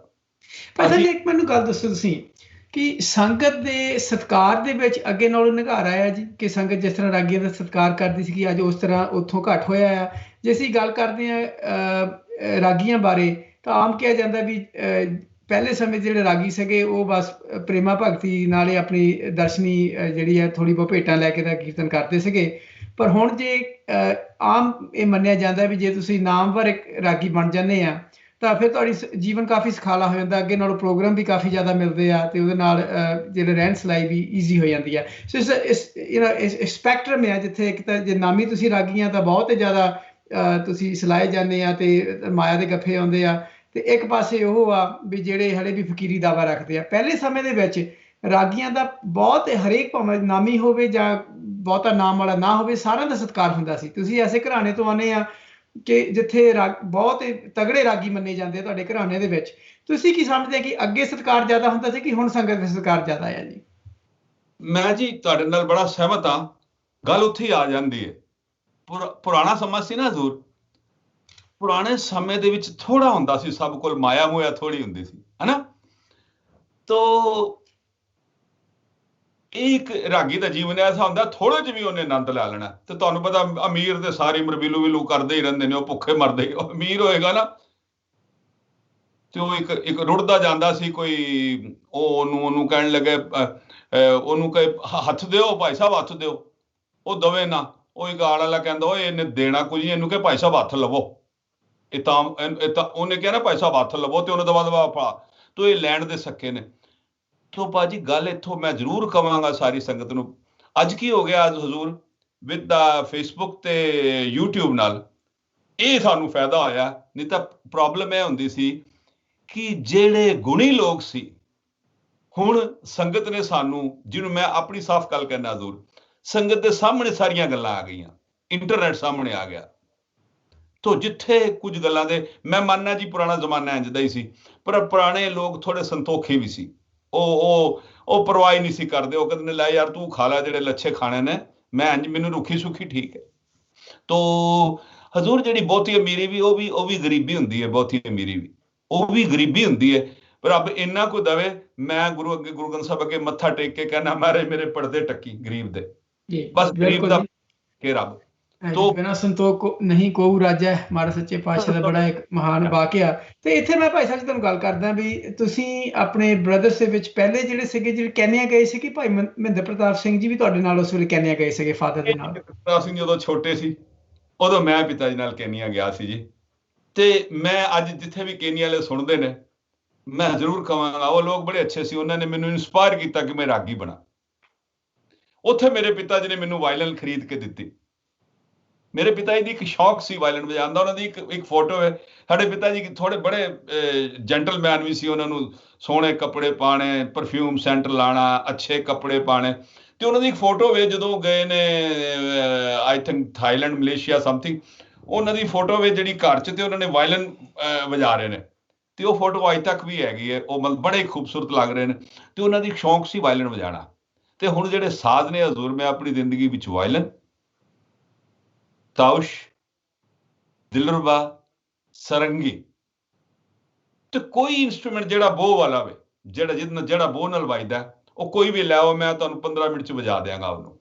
ਕਿਉਂਕਿ ਜਿਹਨੂੰ ਬੋਹ ਵਜਾਣਾ ਆ ਗਿਆ, ਜਿਹਨੂੰ ਬੋਹ ਲਗਾਉਣਾ ਆ ਗਿਆ, ਉਹਨੂੰ ਸੰਗੀਤ ਦੀ ਕੋਈ ਵੀ ਇੰਸਟਰੂਮੈਂਟ ਬੋਹ ਵਾਲਾ ਹੋਏ, ਬਸ ਉਹਦੀ ਥੋੜੀ ਫਿੰਗਰਿੰਗ ਕਰਨੀ ਹੁੰਦੀ ਹੈ ਕਿ ਕਿਵੇਂ ਕਰਨੀ ਹੈ। ਤੇ ਜਿਹੜੀ ਇੱਕ ਸਰੰਗੀ ਹੈ, ਸਰੰਗੀ ਦੇ ਨਾਲ ਜਿਹੜਾ ਇੱਕ ਸਾਜ਼ ਹੈਗਾ, ਜਿਹਨੂੰ ਤੁਸੀਂ ਉਹ ਗੁਰੂ ਮਹਾਰਾਜ ਗੁਰੂ ਅਰਜਨ ਸਾਹਿਬ ਜਾਣਦੇ ਹੋ ਸੀ, ਸਰੰਦਾ, ਤੇ ਉਹ ਸਰੰਗੀ ਦਾ ਇੱਕ ਰੂਪ ਹੈਗਾ, ਪਰ ਉਹ ਜਿਹੜਾ ਉਹਦੀ ਆਵਾਜ਼ ਹੋਰ ਹੁੰਦੀ ਹੈ।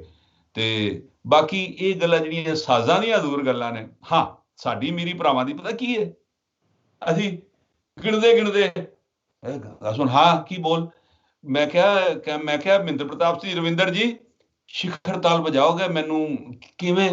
ਉਹ ਸੰਗਤ ਜੀ ਉਹਨੂੰ ਕਹਿਣਾ ਕਿ ਸੰਗਤ ਜੀ ਉਹਨੂੰ ਉਹ ਜਿਹੜੀ ਉਹ ਰੀਤ ਦੱਸ ਕੇ ਤੇ ਉਹ ਉਸੇ ਵਕਤ ਹੀ ਕੱਢ ਕੇ ਤੇ ਉਸੇ ਵਕਤ ਗਾ ਲੈਣੀ ਉਦੋਂ। ਤਾਂ ਸਾਡੇ ਲੋਕਾਂ ਦਾ ਇਹ ਇੱਕ ਸ਼ੌਂਕ ਸੀ, ਇਹ ਇੱਕ ਜਿਹਨੂੰ ਕਹੀਦਾ ਸਾਡਾ ਬੜਾ ਇੱਕ ਜਿਹਨੂੰ ਕਹੀਦਾ। ਰਵਿੰਦਰ ਪ੍ਰਤਾਪ ਸਿੰਘ ਜੀ ਨੇ ਹਮੇਸ਼ਾ ਰਿਆਜ਼ ਕਰਦੇ ਨੇ, ਤੇ ਮੈਂ ਕਿਹਾ ਯਾਰ ਤੂੰ ਸਾਰੇ ਇਹੀ ਤਾਲ ਵਜਾਨਾ, ਕਦੀ ਕੋਈ ਕਹਿਰਵਾ ਵੀ ਵਜਾ ਲਿਆ ਕਰ। ਪਰ ਇਹਨਾਂ ਨੂੰ ਵੀ ਸ਼ੌਂਕ ਹੈ ਕਿ ਇਹ ਵੀ ਕੋਈ ਨਾ ਕੋਈ ਬਹੁਤ ਅੱਛਾ ਤਬਲਾ ਵਜਾਉਂਦੇ ਨੇ ਜਾਂ ਕਰਦੇ ਨੇ, ਜਾਂ ਸਿੱਖੇ ਭਾਈ ਸਾਹਿਬ ਜਾਂ ਜੋ ਵੱਡੇ। ਹੁਣ ਤੇ ਚਲੋ ਬੰਦਾ ਸਿੱਖ ਕੇ ਹੀ ਬਣਦਾ ਦੁਨੀਆ ਦੇ ਵਿੱਚ। ਤੇ ਭਾਈ ਸਾਹਿਬ ਜੀ, ਤੁਸੀਂ ਤੁਹਾਨੂੰ ਦੋਹਾਂ ਨੂੰ ਮੈਂ ਸਵਾਲ ਕਰਦਾ, ਤੁਸੀਂ ਜਿਹੜਾ ਸੰਗੀਤ ਹੈ ਇਹਨੂੰ ਆਪਣਾ ਹਮੇਸ਼ਾ ਹੀ ਪ੍ਰੋਫੈਸ਼ਨ ਰੱਖਿਆ ਕਿ ਤੁਸੀਂ ਜਦੋਂ ਇਹ ਨਾਰਥ ਅਮਰੀਕਾ ਮੂਵ ਹੋ ਗਏ ਕਿ ਤੁਸੀਂ ਕੀਰਤਨ ਦੇ ਨਾਲ ਹੋਰ ਵੀ ਕੰਮ ਕਰਦੇ ਰਹੇ ਆ? ਤੇ ਭਾਈ ਸਾਹਿਬ, ਭਾਈ ਮਹਿੰਦਰ ਪ੍ਰਤਾਪ ਸਿੰਘ ਜੀ ਵੀ ਇਸ ਤਰ੍ਹਾਂ ਕਰਦੇ ਰਹੇ ਕਿ ਉਹਨਾਂ ਨੇ ਵੀ ਕੀਰਤਨ ਹੀ ਆਪਣਾ ਜਿਹੜਾ ਮੁੱਖ ਕਿੱਤਾ ਰੱਖਿਆ ਜੀ? ਹਜ਼ੂਰ ਗੱਲ ਇੰਝ ਹੈ ਕਿ ਮੈਂ ਤੁਹਾਡੀ ਇੱਥੇ ਥੋੜੀ ਜਿਹੀ ਇੱਕ ਸਵਾਲ ਦਾ ਜਵਾਬ ਦੇਵਾਂਗਾ ਹਜ਼ੂਰ, ਕਿ ਜੇ ਸਾਡੇ ਕੋਲ, ਮੈਂ ਇੱਕ ਵਾਰੀ ਪਿਤਾ ਜੀ ਨੂੰ ਸਵਾਲ ਪੁੱਛਿਆ, ਮੈਂ ਪਾਪਾ ਜੀ ਸਾਡੇ ਕੋਲ ਯਾਰ ਪੈਸੇ ਕਿਉਂ ਨਹੀਂ ਆਉਂਦੇ? ਕਹਿੰਦਾ ਪੁੱਤਰ ਫਿਰ ਜੇ ਤੁਹਾਡੇ ਕੋਲ ਪੈਸੇ ਆਣਗੇ ਤਾਂ ਸਵੇਰੇ ਕੌਣ ਉੱਠੇਗਾ? ਬੜਾ ਡੂੰਘਾ ਬਚਨ ਕੀਤਾ ਜੀ। ਉਹਨਾਂ ਦੀ ਗੱਲ ਸੁਣ ਕੇ ਮੈਂ ਕਿਹਾ ਪਾਪਾ ਜੀ ਬੜੀ ਵੱਡੀ। ਤੋ ਹਜ਼ੂਰ ਇਹ ਅਸੀਂ ਵੀ ਸਵਾਲ ਕਰਨੇ ਆ। ਮੈਂ ਪਿਤਾ ਜੀ ਨੂੰ ਕਹਿਣਾ ਪਾਪਾ ਜੀ ਕੋਈ ਕੰਮ ਸ਼ੁਰੂ ਕਰਨੇ ਆ, ਪਹਿਲੇ ਉਹ ਮਹਾਰਾਜ ਦਾ ਤੇ ਗੁਰੂ ਤੇਗ ਬਹਾਦਰ ਸਾਹਿਬ ਨੇ ਉਹਦਾ ਤੇ ਜਹਾਜ਼ ਪੱਲੇ ਲਾਤਾ ਸੀ, ਸਾਡਾ ਮਹਾਰਾਜ ਰੋੜ ਦਿੰਦੇ ਨੇ, ਉਹ ਜਾਣ ਕੇ ਰੋੜ ਦਿੰਦੇ ਨੇ ਕਿ ਇਹ ਕਿਤੇ ਇੱਧਰ ਨਾ ਪੈ ਜਾਣ। ਕਿਉਂਕਿ ਹਜ਼ੂਰ ਜਿਹਨੂੰ ਸਾਨੂੰ ਐਡਾ ਵੱਡਾ ਖਜ਼ਾਨਾ ਦਿੱਤਾ ਹੋਇਆ, ਸਾਨੂੰ ਇੰਨੀਆਂ ਹੀਰੇ ਜਵਾਹਰਾਤ ਦਿੱਤੇ ਹੋਏ ਨੇ, ਤੇ ਉਹ ਅਸੀਂ ਉਹਨਾਂ ਨੂੰ ਕਦੀ ਸਮਝਿਆ ਹੀ ਨਹੀਂ ਜਵਾਹਰਤ ਨਾ। ਜਿਹੜਾ ਐਡਾ ਗੁਣੀ ਆਦਮੀ ਹੋਵੇ ਉਹਨਾਂ ਨੇ ਕਦੀ ਜਵਾਹਰਤ ਨਹੀਂ ਸਮਝਿਆ। ਕੰਮ ਥੋੜਾ ਬਹੁਤ ਕਰਦੇ ਰਹੇ, ਅਸੀਂ ਕਰਦੇ ਰਹੇ, ਪਰ ਇੱਕ ਗੱਲ ਜ਼ਰੂਰ ਹੈ, ਕੰਮ ਜੇ ਸਾਡਾ ਕੋਈ ਆਫਿਸ ਵੀ ਸੀ ਨਾ, ਉੱਥੇ ਵਾਇਲਰ ਰੱਖੀ ਹੋਈ ਹੈ, ਉੱਥੇ ਸਰੰਗੀ ਰੱਖੀ ਹੋਈ ਹੈ, ਦੱਸੋ ਕੰਮ ਕੀ ਚੱਲਣਾ? ਗੱਲ ਕਰ ਰਿਹਾ ਤੁਹਾਨੂੰ ਹਜ਼ੂਰ ਕਿ ਐਸੇ ਤਰ੍ਹਾਂ। ਪਰ ਰੱਬ ਨੇ ਬੜੀ ਕਿਰਪਾ ਕੀਤੀ ਹਜ਼ੂਰ, ਰੱਬ ਨੇ ਇੱਕ ਦੌਲਤ ਦਿੱਤੀ ਕਿ ਰੱਬ ਨੇ ਜਿਹੜੇ ਗੁਰੂ ਨਾਨਕ ਸਾਹਿਬ ਨੇ ਸਾਨੂੰ ਇਹ ਦੌਲਤ ਦਿੱਤੀ ਕਿ ਅੱਗੋਂ ਤੁਹਾਨੂੰ ਤੁਹਾਡੇ ਬੱਚਿਆਂ ਨੂੰ ਕਹਿੰਦਾ ਲੋ ਹੈ। ਪਰ ਇਹ ਵੀ ਜ਼ਰੂਰੀ ਹੈ ਸੀ, ਇਹ ਸਭ ਤੋਂ ਵੱਡਾ ਖਜ਼ਾਨਾ ਜਿਹੜਾ ਹੁਣ ਸਮਝ ਆਉਂਦੀ ਹੈ ਜ਼ਿੰਦਗੀ, ਜਦੋਂ ਬੰਦੇ ਦੀ ਜ਼ਿੰਦਗੀ ਚਲੀ ਜਾਂਦੀ ਹੈ, ਕਿ ਰੱਬ ਨੇ ਸਾਨੂੰ ਸਾਰੀ ਉਮਰ ਦੌਲਤ ਦਿੱਤੀ ਰੱਖੀ। ਉਹ ਕਹਿੰਦੇ ਨਾ ਮਹਾਰਾਜ ਨੇ ਹੀਰੇ ਜੈਸਾ ਜਨਮ ਹੈ ਕੌਡੀ ਬਦਲੇ ਜਾਏ। ਕਿਸੇ ਨੂੰ ਦੇ ਦਿੱਤੇ ਤੇ ਉਹਨੇ ਜ਼ਰਜ਼ਰੇ ਉਹਦੇ ਚ ਹੀਰੇ ਬੰਨ ਲਏ, ਉਹ ਹੀਰੇ ਡਿੱਗੀ ਜਾਣ। ਤੋ ਇਹ ਬੜੀ ਗੁਰੂ ਦੀ ਕਿਰਪਾ ਹੈ ਜਿਹੜੀ ਸਤਿਗੁਰੂ ਨੇ ਬਖਸ਼ਿਸ਼ ਕੀਤੀ ਹੈ। ਤੋ ਇਹੋ ਜਿਹੀ ਗੱਲ ਹੈ ਜੀ। ਬਹੁਤ ਖੂਬ। ਤੇ ਇੱਕ ਹੋਰ ਮੈਂ ਗੱਲ ਕਰਦਾ ਜੀ, ਜਦੋਂ ਤੁਸੀਂ ਨਾਰਥ ਅਮਰੀਕਾ ਵਾਲੇ ਪਾਸੇ ਆਏ ਆ ਜੀ, ਤੇ ਕੈਨੇਡਾ ਤੋਂ ਅਮਰੀਕਾ ਦਾ ਸਫ਼ਰ ਕਿਸ ਤਰ੍ਹਾਂ ਦਾ ਰਿਹਾ ਜੀ ਫਿਰ? ਹਾਂਜੀ ਹਜ਼ੂਰ, ਕੈਨੇਡਾ ਦੀ ਇਹ ਸੀ ਜੀ, ਜਦੋਂ ਅਸੀਂ ਕੈਨੇਡਾ ਆਏ ਆ, ਅਸੀਂ ਕੈਨੇਡਾ ਆ ਕੇ ਅਸੀਂ ਟੋਰਾਂਟੋ ਆਏ ਆ ਹਜ਼ੂਰ। ਤੋਂ ਬੜਾ ਉਹਨਾਂ ਦਿਨਾਂ 'ਚ ਹਜ਼ੂਰ ਜਿਹੜਾ ਕੈਨੇਡਾ ਦਾ ਜਿਹੜਾ ਹਿਸਾਬ ਸੀ, NGC, ਕੋਈ ਗੁਰਦੁਆਰਾ ਨਹੀਂ ਸੀ। ਟੋਰਾਂਟੋ 'ਚ ਇੱਕ ਪੇਪ ਦਾ ਗੁਰਦੁਆਰਾ ਹੁੰਦਾ ਸੀ, ਕੋਈ ਵੀ ਕਿਸੇ ਕੈਲਗਰੀ 'ਚ ਕੋਈ ਗੁਰਦੁਆਰਾ ਨਹੀਂ ਸੀ, ਕੋਈ ਵੀ ਕਿਤੇ ਵੈਨਕੂਵਰ 'ਚ ਇੱਕੋ ਗੁਰਦੁਆਰਾ ਹੁੰਦਾ ਸੀ, ਰੌਸ ਸਟਰੀਟ। ਤੋਂ ਉਦੋਂ ਇਹ ਹਿਸਾਬ ਸੀ।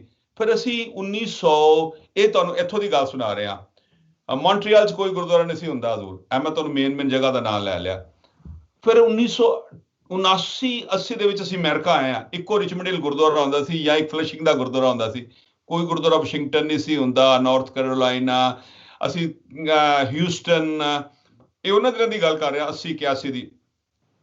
LA, ਸੈਨ ਫਰਾਂਸਿਸਕੋ, ਸਿਆਟਲ, ਕੋਈ ਜਗ੍ਹਾ ਕੋਈ ਗੁਰਦੁਆਰਾ ਨਹੀਂ ਸੀ। ਵਾਸ਼ਿੰਗਟਨ, ਵਰਜੀਨੀਆ, ਕੋਈ ਗੁਰਦੁਆਰਾ ਨਹੀਂ ਸੀ ਉਸ ਜ਼ਮਾਨੇ ਦੇ ਵਿੱਚ।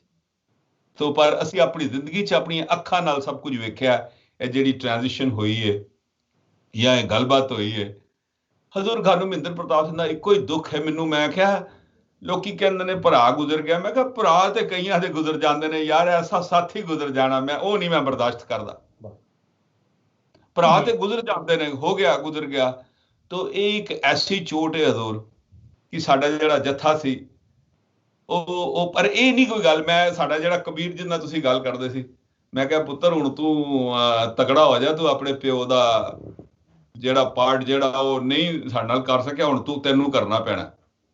ਤੋ ਗੁਰੂ ਮਹਾਰਾਜ ਕਿਰਪਾ ਕਰੇ, ਅਰਦਾਸ ਹੈ ਸਾਡੀ ਕਿ ਗੁਰੂ ਬਾਬਾ ਜੀ ਬਖਸ਼ਿਸ਼ ਕਰਨ ਆਪਣੇ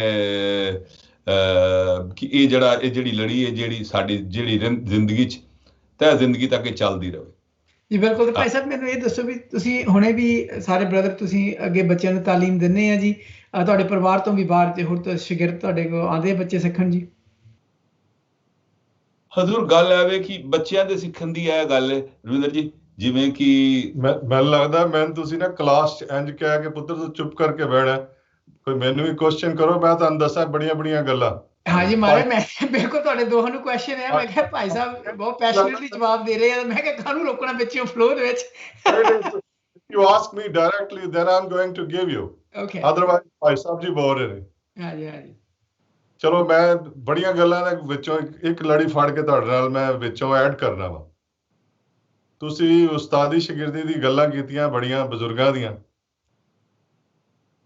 ਜਿਹੜੇ ਪੁਰਾਣੇ ਉਸਤਾਦ ਸੀ ਨਾ ਬਹੁਤ ਜ਼ਿਆਦਾ ਰੇਸਿਸਟ ਸੀਗੇ ਦੁਨੀਆ ਦੇ ਵਿੱਚ, ਔਰ ਉਹਨਾਂ 'ਚ ਇੱਕ ਤੇ ਗਿਆਨ ਦੀ ਕਮੀ, ਅਨਪੜ੍ਹਤਾ, ਜਾਤਵਾਦ, ਪੱਖਵਾਦ, ਅਮੀਰੀ ਗਰੀਬੀ, ਜੇ ਕੋਈ ਅਮੀਰਾਂ ਦਾ ਮੁੰਡਾ ਉਹਨੂੰ ਸਿਖਾਉਣਾ ਜਾਂ ਅਮੀਰਾਂ ਦੀ ਕੋਈ ਲੜਕੀ ਉਹਨੂੰ ਸਿਖਾਉਣਾ, ਔਰ ਜਾਤ ਪਾਤ ਨੂੰ ਬੜਾ ਮੰਨਣ ਵਾਲੇ ਲੋਕ। ਮਗਰ ਇਹਦਾ ਮਤਲਬ ਇਹ ਨਹੀਂ ਕਿ ਉਸ ਜ਼ਮਾਨੇ 'ਚ ਸੱਤ ਨਹੀਂ ਸੀਗਾ, ਬੜਾ ਸਤਯੁਗ ਸੀਗਾ। ਇੱਕ ਪਾਰਟ ਹੈ। ਦੂਸਰਾ ਪਾਰਟ ਰਾਗੀ ਉਹ ਬਣਦਾ ਹੈ ਹਜ਼ੂਰ ਜਿਹਨੂੰ ਜਾਂ ਤੇ ਉਹ ਜ਼ਮੀਨ ਤੇ ਡਿੱਗਾ ਹੋਏ, ਤੇ ਜਾਂ ਰਾਗੀ ਇੱਕ ਜੂਇਸ਼ ਕਮਿਊਨਿਟੀ ਦੇ ਵਿੱਚ ਇੱਕ ਲੋਕ ਨੇ, ਉਹ ਜਦੋਂ ਆਪਣਾ ਸਭ ਤੋਂ ਕੀਮਤੀ ਬੱਚਾ ਪ੍ਰੀਸਟ ਬਣਾਉਂਦੇ ਨੇ। ਹਾਂ। ਤੇ ਇਸ ਤਰ੍ਹਾਂ ਹੀ ਸਾਡੇ ਮਾਂ-ਬਾਪ ਨੇ, ਮੇਰੇ ਵੱਡੇ ਵੀਰ ਜੀ, he is a well qualified individual. Mahendra Pratap was a well qualified individual. Myself also. ਰਾਗੀ ਦਾ ਜਦੋਂ ਬੱਚੇ ਨੂੰ ਇਹ ਪਤਾ ਹੋਏ ਕਿ ਬਈ ਮੈਨੂੰ ਇੱਕ ਸੈਟ ਸੈਲਰੀ ਮਿਲਣੀ ਹੈ, ਮੈਨੂੰ ਇੱਕ ਮੇਰੀ ਜ਼ਿੰਦਗੀ ਚੱਲੇਗੀ, ਸਾਨੂੰ ਚਾਹੀਦਾ ਜਿਹੜੇ ਜਿੰਨੇ ਵੀ ਅੱਛੇ ਲੋਕ ਨੇ ਬੱਚੇ ਜੋ ਡਾਕਟਰ ਬਣ ਸਕਦੇ ਨੇ, ਵੱਡੀਆਂ ਤਾਲੀਮ, ਇੰਜੀਨੀਅਰ ਔਰ ਮੈਡੀਸਨ ਪੀਪਲ ਬਣ ਸਕਦੇ ਨੇ, ਦੁਨੀਆ ਦੇ ਵਿੱਚ ਮੋਨੋਪੋਲੀ ਬਿਜ਼ਨਸ ਖੜੇ ਕਰ ਸਕਦੇ ਨੇ। ਨਾਰਥ ਅਮਰੀਕਾ ਦਾ ਕੋਈ ਇਸ ਤਰ੍ਹਾਂ ਦਾ ਚੈਪਟਰ ਨਹੀਂ ਹੈ ਕਿ ਜਿਹਦੇ 'ਚ ਉਹਨਾਂ ਨੇ ਕੋਈ ਨਾ ਤਰੱਕੀ ਕੀਤੀ ਹੋਵੇ, ਤੇ ਰਾਗੀ ਵੀ ਬਣ ਸਕਦੇ ਨੇ, ਬਸ਼ਰਤੇ ਅਸੀਂ ਉਹਨਾਂ ਵਾਸਤੇ ਇੱਕ ਬੜੀ ਵੱਡੀ ਜਿਹੜਾ ਇਕਨੋਮਿਕ ਪਾਰਟ ਹੈ ਉਹਨੂੰ ਖਤਮ ਕੀਤਾ ਜਾਵੇ ਕਿ ਨਹੀਂ ਯਾਰ ਤੈਨੂੰ ਇੰਨੇ ਪੈਸੇ ਮਿਲਣਗੇ। ਬਟ ਇਹ ਵੀ ਨਹੀਂ ਕਿ ਜਿਹੜਾ ਮਰਜ਼ੀ ਆ ਕੇ ਉਹਦੇ 'ਚ ਕੁਆਲੀਫਾਈਡ ਕਰਕੇ ਰਾਗੀ ਬਣ ਜਾਏ। ਉਹਦੀ ਬੈਕਗਰਾਊਂਡ ਚੈੱਕ ਕਰਕੇ, ਉਹਦੀ ਬੇਸਿਕ ਐਨਾਲਿਸਿਸ ਕਰਕੇ ਉਹਨੂੰ ਬਣਨ ਦੀ ਇਜਾਜ਼ਤ ਦਿੱਤੀ ਜਾਵੇ। ਔਰ ਦੂਸਰੀ ਗੱਲ, ਮਹਿੰਦਰ ਪ੍ਰਤਾਪ ਸਿੰਘ ਜੀ ਦੀ ਜਿਹੜੀ ਗੱਲ ਕੀਤੀ, ਮੈਂ ਨਾ ਆਪਣੇ ਆਪ ਨੂੰ ਲੱਕੀ ਸਮਝਣਾ। ਮੇਰੀ ਜ਼ਿੰਦਗੀ 'ਚ ਇੱਕ ਨਹੀਂ, ਦੋ ਨਹੀਂ, ਤਿੰਨ ਨਹੀਂ, 4 ਉਸਤਾਦ ਆਏ, ਔਰ ਮੇਰੀ ਤਾਲੀਮ ਹਾਸਲ ਮੈਨੂੰ ਇੰਝ ਹੋਈ ਕਿ ਔੜਵ ਤਾਲਾ ਨਾਲ 10,000 ਸਾਲ ਤੋਂ ਗ੍ਰੰਥ ਲਿਖੇ ਹੋਏ ਨੇ ਲੋਕਾਂ ਨੇ। ਜੇ ਅਗਰ ਤੁਸੀਂ ਤਰਾਸ਼ਣਾ ਸ਼ੁਰੂ ਕਰੋ ਤੇ ਬੜੀਆਂ ਜ਼ੁਬਾਨਾਂ 'ਚ, ਓਕੇ, ਸੰਸਕ੍ਰਿਤ ਤੋਂ ਸ਼ੁਰੂ ਹੋਈਏ, ਪਰਸ਼ੀਆ 'ਚ ਸ਼ੁਰੂ ਹੋਈਏ, ਆਪਣਾ ਭੋਜਪੁਰੀ 'ਚ ਸ਼ੁਰੂ ਹੋਈਏ, ਔਰ ਆਪਣੇ ਪੰਜਾਬੀ ਦੇ ਵਿੱਚ, ਗੁਰਮੁਖੀ ਦੇ ਵਿੱਚ। ਮਗਰ ਪ੍ਰੈਕਟੀਕਲ ਕਿਸੇ ਕਰਕੇ ਨਹੀਂ ਵਿਖਾਇਆ ਸੀਗਾ। ਮੈਂ ਆਪਣੀ ਜ਼ਿੰਦਗੀ 'ਚ ਆਪ ਆਪਣੇ ਦੋਨੋਂ ਬ੍ਰਦਰ ਨੂੰ ਮੈਂ ਵੇਖਿਆ ਸੀ। ਕੋਈ ਕਹਿੰਦੇ ਨੇ ਕਿ ਮੈਂ ਡਾਕਟਰੇਟ ਦੀ ਡਿਗਰੀ, ਪ੍ਰੋਫੈਸਰਸ ਨੇ, ਅਕੈਡਮਿਕ ਨੇ, God bless them. But I'm talking about the very practical thing.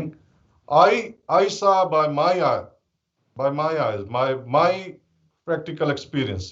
ਜਿਹੜੇ ਔੜਵ ਤਾਲ ਸੀ ਉਹ ਮੈਨੂੰ ਇੱਥੋਂ ਹਾਸਲ ਹੋਏ।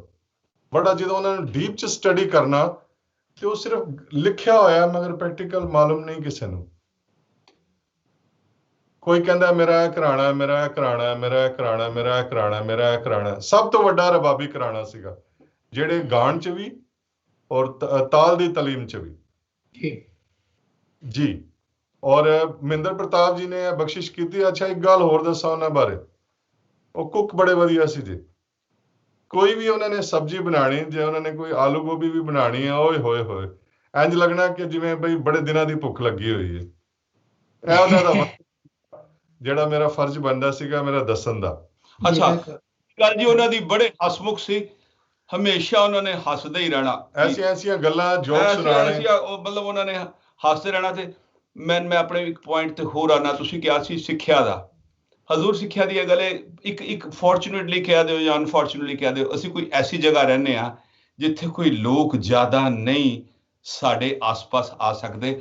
ਪਰ ਮੇਰੀ ਜਿਹੜੀ ਕੋਸ਼ਿਸ਼ ਸੀ, ਜਿਹੜੀ ਸਿਖਾਉਣ ਦੀ ਕੋਸ਼ਿਸ਼ ਹੈ, ਮੈਨੂੰ ਜਿਹੜਾ ਵੀ ਕੋਈ ਪੁੱਛਦਾ ਮੈਨੂੰ ਰਾਈਟ ਵੇ ਕਹਿੰਦਾ, ਮੈਂ ਕਹਿੰਦਾ ਸ਼ਾਗਿਰਦ ਨੇ ਤੂੰ ਪੁੱਛਣਾ ਕੀ ਚਾਹਨਾ, ਮੈਂ ਤੈਨੂੰ ਦੱਸਦਾ ਵਾਂ। ਉਸਤਾਦ ਸ਼ਾਗਿਰਦ ਨਹੀਂ ਉਹਨੂੰ ਬਿਲਕੁਲ ਸਿਮਿਲਰ ਕਰਕੇ ਲਵੋ ਕਿ ਨਹੀਂ ਯਾਰ ਤੂੰ ਮੇਰੇ ਵਰਗਾ ਹੀ ਹੈ, ਆ ਮੈਂ ਤੈਨੂੰ ਬੋਲ ਕੀ ਚਾਹੀਦਾ ਤੈਨੂੰ ਕੀ ਸਿੱਖਣਾ। ਜਦੋਂ ਤੁਸੀਂ ਗੈਪ ਪਾ ਦਿੰਦੇ ਹੋ ਨਾ, ਉਹਦੇ ਚ ਫਿਰ ਕੰਮ ਖਰਾਬ ਹੋ ਜਾਂਦਾ। ਉਹਨੂੰ ਬਰਾਬਰ ਲੈਣਾ, ਉਸ ਕਿਰਦਾਰ ਨੂੰ ਆਈ ਟੂ ਆਈ ਕਾਂਟੈਕਟ ਨਾਲ ਲੈਣਾ, ਉਹਨੂੰ ਸੇਮ ਸਮਝਣਾ ਕਿ ਆਪਣਾ ਹੀ ਬੱਚਾ ਹੈ, ਆਪਣਾ ਹੀ ਭਰਾ ਹੈ, ਆਪਣਾ ਹੀ ਧੀ ਪੁੱਤਰ ਹੈ। ਤੇ ਉਹਨੂੰ ਫਿਰ ਉਹਦੇ ਚ ਕੌਨਫੀਡੈਂਸ ਆਏਗਾ ਸਿੱਖਣ ਵਾਲੇ ਨੂੰ, ਉਹਦੇ ਨਾਲ ਫਿਰ ਬੜੇ ਫੁੱਲ ਲੱਗਣਗੇ, ਉਹਦੀ ਐਜੂਕੇਸ਼ਨ ਦੀ ਸਪੀਡ ਬਹੁਤ ਜ਼ਿਆਦਾ ਵੱਧ ਜਾਏਗੀ। ਹਜ਼ੂਰ ਮੈਂ ਤੁਹਾਨੂੰ ਇੱਕ ਬੜਾ ਵੱਡੀ ਅੱਜ ਇੱਕ ਗਿਆਨ ਦੀ ਗੱਲ ਕਰਨਾ। ਮੈਂ ਸਰੰਗੀ ਵਜਾਣਾ ਹਜ਼ੂਰ 20 ਸਾਲ ਤੋਂ, ਮੈਨੂੰ ਕਿਸੇ ਨੇ ਨਹੀਂ ਸੀ ਦੱਸਿਆ ਕਿ ਮੈਂ ਇੰਨੇ ਸਾਲਾਂ ਦਾ ਵਜਾਉਂਦਾ ਸੀ। ਮੈਨੂੰ ਕਿਸੇ ਨੇ ਨਹੀਂ ਦੱਸਿਆ, ਮੈਨੂੰ ਕਿਸੇ ਨੇ ਨਹੀਂ ਕੋਸ਼ਿਸ਼ ਕੀਤੀ ਕਿ ਮੈਨੂੰ ਇਹ ਗਿਆਨ ਦੇਣ ਦੀ ਕਿ ਸਰੰਗੀ ਦੇ ਵਿੱਚ ਇੱਕ ਜੁਹਾਰੀ ਹੁੰਦੀ ਹੈ। ਹੁਣ ਵੇਖ ਲਓ, ਮੈਂ ਸਾਰੀ ਦੁਨੀਆ ਨੂੰ ਅੱਜ ਗਿਆਨ ਵੰਡ ਦਿੱਤਾ ਜਿਹੜਾ ਮੈਨੂੰ ਨਹੀਂ ਸੀ ਕਿਸੇ ਨੇ ਵੰਡਿਆ। ਕੋਈ ਨਹੀਂ ਮੈਨੂੰ ਦੱਸਦਾ ਸੀ ਜੇ ਉਹ ਜੁਹਾਰੀ ਜਦ ਤੱਕ ਨਾ ਹੋਵੇ ਸਾਜ਼ ਦੀ ਸਾਜ਼ ਕਦੀ ਵੱਜ ਨਹੀਂ ਸਕਦਾ, ਬੋਲੇਗਾ ਹੀ ਨਹੀਂ, ਕੋਈ ਸਾਜ਼ ਵੀ ਹੋਵੇ ਜਿੰਨਾ ਮਰਜ਼ੀ ਸੁਰ ਕਰ ਲਓ। ਤਾਂ ਉਹਨੂੰ ਸਾਡੇ ਲੋਕਾਂ ਨੂੰ ਇੱਕ ਗੱਲਾਂ ਨੇ ਤੇ ਜਿਹੜੀਆਂ ਮੈਂ ਸਾਰੀ ਲੋਕਾਂ ਨੂੰ, ਮੈਂ ਜਿਹਨੂੰ ਮੈਨੂੰ ਕੋਈ ਗਿਆਨ ਪਤਾ ਲੱਗਦਾ ਮੈਂ ਰਾਈਟ ਵੇ ਸਭ ਨਾਲ ਸ਼ੇਅਰ ਕਰ ਦੇਣਾ। ਮੈਂ ਕਿਹਾ ਯਾਰ ਇਹ ਕਰ ਲਵੋ।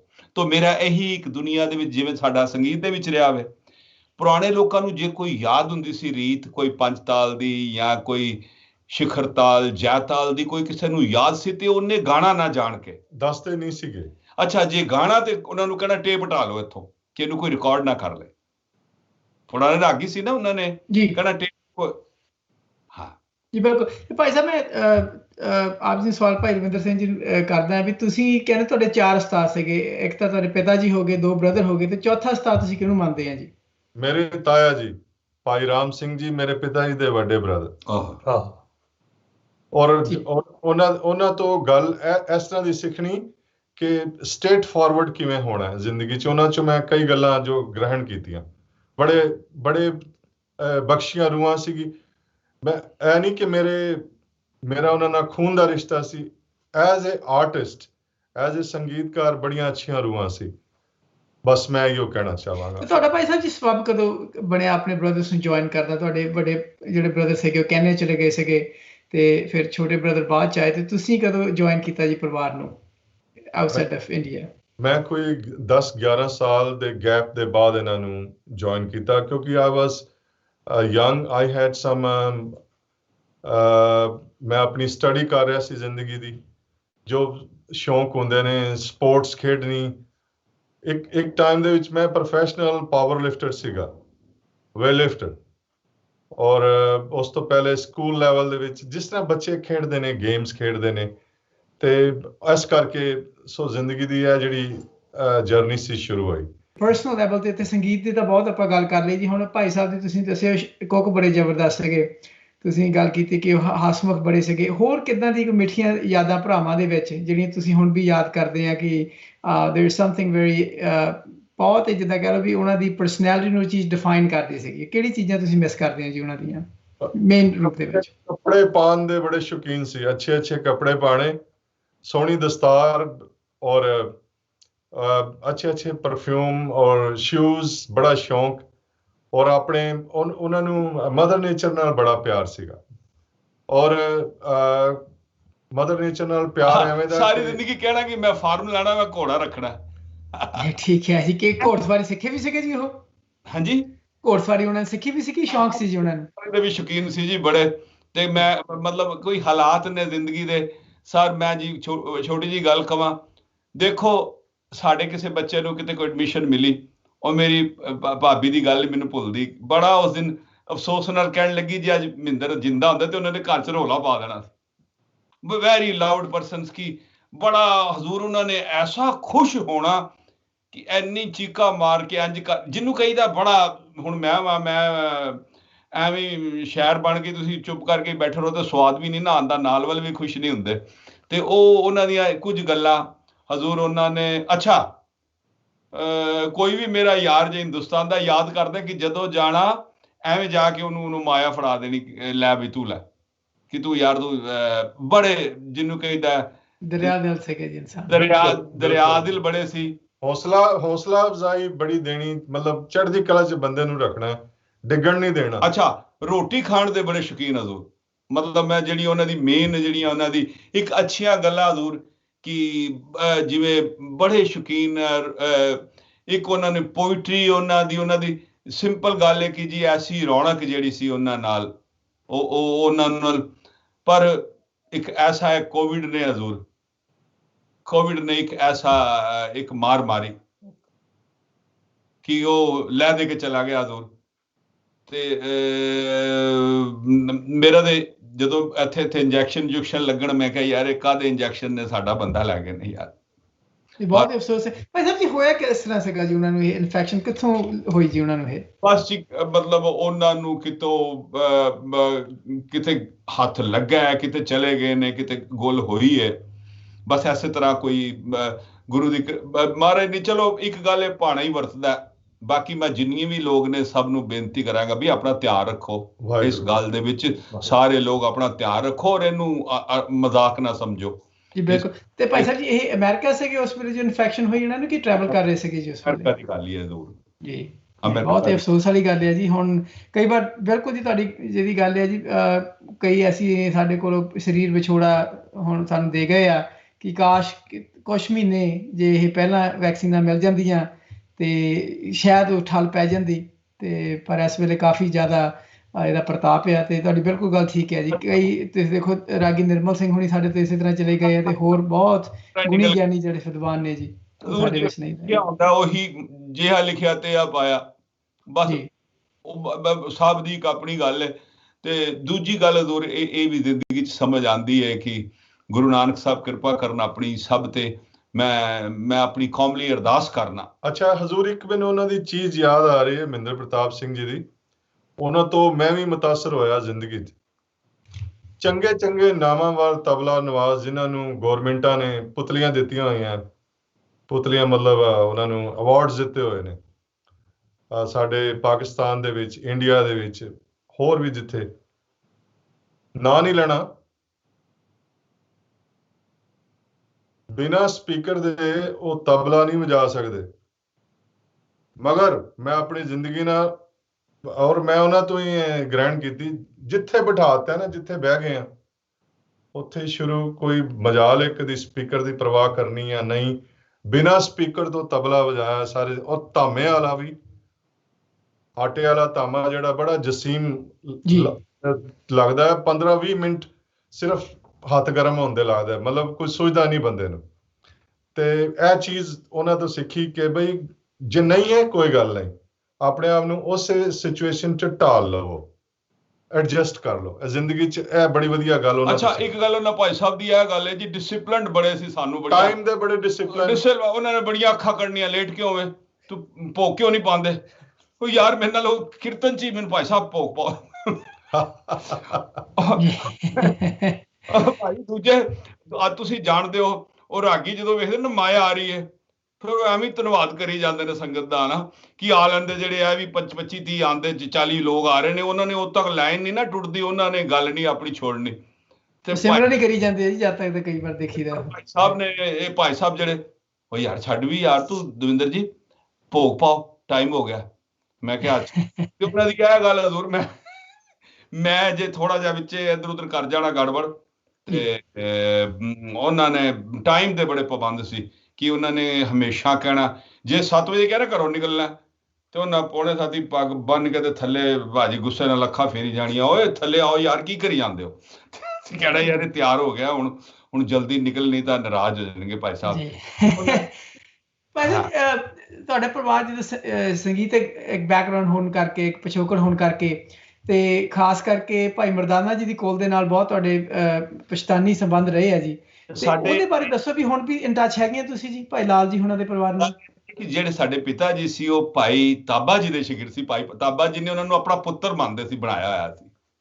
ਭਾਈ ਤਾਬਾ ਜੀ ਨੇ ਉਹਨਾਂ ਨੂੰ ਆਪਣਾ ਪੁੱਤਰ ਕਰਕੇ ਭਾਈ ਵਿਆਹਿਆ। ਤਾਬਾ ਜੀ ਜਿਹੜੇ ਨਹੀਂ ਸੰਗਤ ਜਾਣਦੀ ਜੀ ਜਰੂਰ ਦੱਸੋ ਕੌਣ ਸੀਗੇ ਜੀ ਉਹ ਭਾਈ ਤਾਬਾ ਜੀ? ਵੀ ਰਾਗੀ ਨੇ ਨਾ, ਜਿੰਨੇ ਵੀ ਨਾਮੀ ਗ੍ਰਾਮੀ ਰਾਗੀ ਨੇ ਦਰਬਾਰ ਸਾਹਿਬ ਦੇ ਜੋ ਭਾਈ ਸੰਤਾ ਸਿੰਘ, ਭਾਈ ਸੁਰਜਨ ਸਿੰਘ, ਭਾਈ ਉਹ ਸਾਰੇ ਮਾਸਟਰ ਜੀ ਦੇ ਮਾਸਟਰ ਸਾਈਂ ਦਿੱਤਾ ਤੇ ਭਾਈ ਰਬਾਬ ਭਾਈ ਤਾਬਾ ਜੀ ਦੇ ਸ਼ਾਗਿਰਦ ਨੇ। ਸਿੰਪਲ ਗੱਲ ਜੇ। ਅੱਗੋਂ ਜਿੰਨਾ ਵੀ ਕੀਰਤਨ ਭਾਈ ਸੰਤਾ ਸਿੰਘ, ਸੁਰਜਨ ਸਿੰਘ, ਜੋ ਵੀ ਤੁਸੀਂ ਕੋਈ ਵੀ ਪਿੱਛੋਂ ਕੱਢ ਲਵੋ, ਕੋਈ ਬੈਕਗ੍ਰਾਉਂਡ ਕੱਢ ਲੋਗੇ, ਉਹ ਭਾਈ ਸਾਈਂ ਦਿੱਤੇ ਦੇ ਜਾਂ ਭਾਈ ਤਾਬਾ ਜੀ ਦੇ ਸ਼ਾਗਿਰਦ ਸੀ। ਤੋ ਸਾਡੇ ਪਿਤਾ ਜੀ ਨੂੰ ਭਾਈ ਤਾਬਾ ਜੀ ਨੇ ਆਪਣਾ ਪੁੱਤਰ ਬਣਾਇਆ ਹੋਇਆ ਸੀ ਤੇ ਉਹਨਾਂ ਨੇ ਪੁੱਤਰ ਬਣ ਕੇ ਵਿਆਹ ਕੀਤਾ ਉਹਨਾਂ ਦਾ। ਤੋ ਸਾਡੀ ਇਹ ਬਸ ਉਹਨਾਂ ਤੇ ਜਿਹਨੂੰ ਕਹੀਦਾ ਹੈ ਕਿ ਉਹਨਾਂ ਦੀ ਰਿਸਪੈਕਟ ਜਾਂ ਉਸ ਖਾਨਦਾਨ ਨਾਲ ਸਾਡਾ ਇਹ ਵੇ ਕਿ ਅਸੀਂ ਉਹਨਾਂ ਨੂੰ ਕਹੀਦਾ ਕਿ ਤੁਹਾਨੂੰ ਤੁਸੀਂ ਸਾਡੇ ਤੋਂ ਵੀ ਚੰਗੇ ਹੋ ਕਿ ਜਿਹੜਾ ਸਾਨੂੰ ਤੁਸੀਂ ਇੰਨਾ ਕੁਝ ਸਿਖਾਇਆ ਹੈ। ਤੋ ਸਾਨੂੰ ਸਭ ਜੋ ਜੀ ਤੇ ਭਾਈ ਤਾਬਾ ਜੀ ਦਾ ਜਿਹੜਾ ਪਰਿਵਾਰ ਹੈ ਜੀ ਉਹ ਪਾਕਿਸਤਾਨ ਦੇ ਵਿੱਚ ਹੀ ਹੈ ਜੀ ਇਸ ਵੇਲੇ ਕਿ ਹੋਰ ਕਿਤੇ ਚਲੇ ਗਏ ਸੀ ਉੱਥੋਂ? ਉਹ ਗੱਲ ਹੈ ਜੀ, ਭਾਈ ਤਾਬਾ ਜੀ ਨੇ ਜਿੰਨੀ ਵੀ, ਮੈਂ ਤੁਹਾਨੂੰ ਇੱਥੇ ਵੀ ਇੱਕ ਗਿਆਨ ਦੀ ਗੱਲ ਮੈਂ ਕਹਿ ਦੇਵਾਂ, ਜਿੰਨੇ ਵੀ ਸੰਗੀਤ ਦੀਆਂ ਕਿਤਾਬਾਂ ਬਣੀਆਂ ਨੇ, ਭਾਈ ਤਾਬਾ ਜੀ 1954-55 ਚ ਗਿਆਨ ਸਿੰਘ ਐਬਟਾਬਾਦ ਵਾਲਿਆਂ ਨੇ ਉਹਨਾਂ ਨੂੰ ਦਿੱਲੀ ਬੁਲਾਇਆ ਤੇ ਉੱਥੇ ਉਹਨਾਂ ਨੇ ਸਾਰੀਆਂ ਲਿਪੀਆਂ ਕਰਵਾਈਆਂ, ਮੇਨ ਜਿਹੜੀਆਂ ਰਾਗਾਂ ਦੀਆਂ ਰਚਨਾਵਾਂ ਸੀ, ਤੇ ਉਹ ਸਾਰੀਆਂ ਗੱਲਾਂ ਉੱਥੋਂ। ਹੁਣ ਤੁਸੀਂ ਮੈਨੂੰ ਇਹ ਵੀ ਸਵਾਲ ਪੁੱਛਿਆ ਸੀ ਕਿ ਕੀ ਰੀਤਾਂ ਦਾ, ਹਜ਼ੂਰ ਕੁਛ ਮੈਂ ਮੋਸਟਲੀ ਰੀਤਾਂ ਆਪਣੇ ਪਿਤਾ ਜੀ ਦੀਆਂ ਉਹ ਵੀ ਭਾਈ ਤਾਬਾ ਜੀ ਤੋਂ ਸਿੱਖੀਆਂ ਹੀ ਆ, ਉਹਨਾਂ ਨੇ ਕਈ ਉਸਤਾਦਾਂ ਤੋਂ ਸਿੱਖਿਆ, ਤੇ ਕੁਛ ਮੈਂ ਖਾਲਸਾ ਸਕੂਲ ਦੇ ਵਿੱਚ ਰਿਹਾ, ਔਰ ਕੁਛ ਜੋ ਜ਼ਿੰਦਗੀ ਦੇ ਵਿੱਚ ਆਪ ਆਪਣੀ ਜ਼ਿੰਦਗੀ 'ਚ ਕਰਨਾ। ਸੋ ਇਹ ਜਿਹੜੀ ਦੇਣ ਹੈਗੀ ਹੈ, ਕੀਰਤਨ ਦੀ ਦੇਣ ਹੈ ਭਾਈ ਤਾਬਾ ਜੀ ਦੀ, ਜੇ ਉਹਨਾਂ ਦੀ ਬਖਸ਼ਿਸ਼, ਉਹਨਾਂ ਦੀ ਕਿਰਪਾ ਦਾ ਸਦਕਾ ਅੱਜ ਜਿਹੜੇ ਸਾਜ਼ ਨੇ, ਗੱਲਾਂ ਨੇ, ਬਾਤਾਂ ਨੇ, ਇਸ ਕੰਮ ਵਿੱਚ ਉਹੀ ਗੱਲ ਹੈ ਕਿ ਕੀਰਤਨ ਇੱਕ ਐਸਾ ਨਿਰਮੋਲ ਹੀਰ ਹੈ, ਜਿਨ ਕੀਤੀ ਸੋ ਪਾਰ ਪਿਆ ਵਾਲੀ ਗੱਲ, ਜਿਸਨੇ ਵੀ ਇਸ ਜਗ੍ਹਾ ਦੀ ਆਪਣੀ ਸੰਗੀਤ ਦੀ ਸੇਵਾ ਕੀਤੀ ਹੈ ਜਾਂ ਦਿਲ ਲਾਇਆ, ਬਸ ਉਹਨੂੰ ਸਭ ਕੁਝ ਮਿਲ ਜਾਂਦਾ।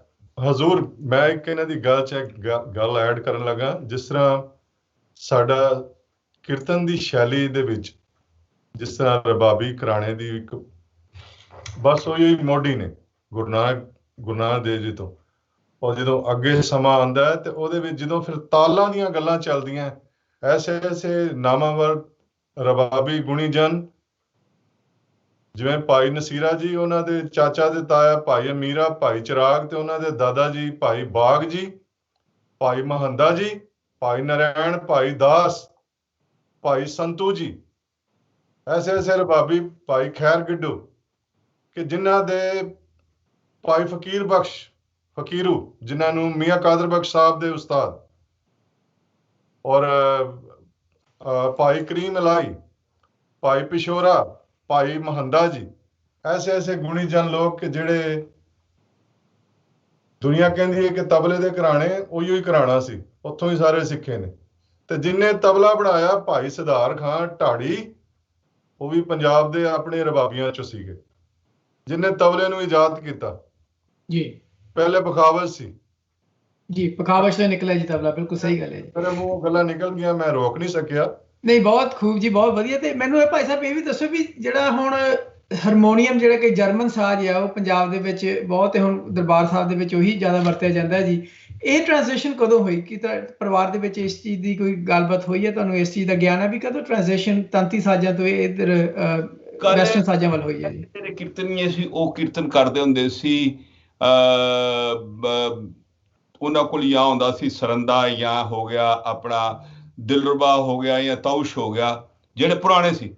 ਉਸ ਤੋਂ ਬਾਅਦ ਜਿਹੜੀ ਤੁਸੀਂ ਇਹਦੀ ਹਾਰਮੋਨੀਅਮ ਇਹਨੂੰ ਆਇਆ ਕੋਈ ਇਹ 1900 ਦੇ ਕਰੀਬ ਕੋਈ ਇਹ ਸਾਜ਼ ਜਿਹੜਾ ਸੀ ਇਹ ਸਾਡੇ ਉੱਥੇ ਆਇਆ ਜੀ। ਤੇ ਅੱਛਾ, ਇੱਕ ਅਸੀਂ ਸਾਜ਼ ਵਜਾਉਂਦੇ ਹਾਂ, ਉਹ ਵੀ ਮੈਨੂੰ ਯਾਦ ਆ ਗਿਆ, ਸੁਰਮੰਡਲ ਜਿਹੜਾ ਸੀ ਹਜ਼ੂਰ, ਇਹਦੇ ਬਾਰੇ ਵੀ ਮੈਂ ਤੁਹਾਨੂੰ ਕਹਾਂ, ਮਹਿੰਦਰ ਤੇ ਮੈਂ ਅਸੀਂ ਮਨਹੈਟਨ ਦੇ ਵਿੱਚ ਸੈਰ ਕਰ ਰਹੇ ਸੀ, ਤੇ ਉੱਥੇ ਇਹ 1979 ਦੀ ਗੱਲ ਹੋਏਗੀ, ਤੇ ਉਹ ਸਾਨੂੰ ਕੋਈ ਉਹ ਮੈਨੂੰ ਮਿਲਿਆ, ਮੈਂ ਉਹਨੂੰ ਵੇਖਿਆ, ਤੇ ਉਹ ਮੈਂ ਕਿਹਾ ਜਿਹੜੇ ਬੜੇ ਗੁਲਾਮ ਅਲੀ ਸੀ 1927 ਦੇ ਕਰੀਬ 27, 28, 29 ਦੀ ਗੱਲ ਕਰਦੇ ਨੇ, ਉਦੋਂ ਬੜੇ ਗੁਲਾਮ ਅਲੀ ਸਾਹਿਬ ਨੇ ਸੁਰ ਮੰਡਲ ਯੂਜ਼ ਕੀਤਾ ਸੀ। ਉਸ ਤੋਂ ਬਾਅਦ ਅਸੀਂ ਦੋਵੇਂ ਭਰਾ ਸੀ ਜਿਨ੍ਹਾਂ ਨੇ ਸੁਰ ਮੰਡਲ ਨੂੰ ਇੰਟਰੋਡਿਊਸ ਕਰਾਇਆ ਸੀ ਕੀਰਤਨੀਆਂ ਦੇ ਵਿੱਚ। ਬਹੁਤ ਖੂਬ ਹੈ ਜੀ। ਮਹਿੰਦਰ ਪ੍ਰਤਾਪ ਸਿੰਘ ਜੀ ਤੇ ਅਸੀਂ ਉਸ ਜ਼ਮਾਨੇ 'ਚ ਜੀ $140 ਦਾ ਸੀ ਉਹ ਸੁਰ ਮੰਡਲ।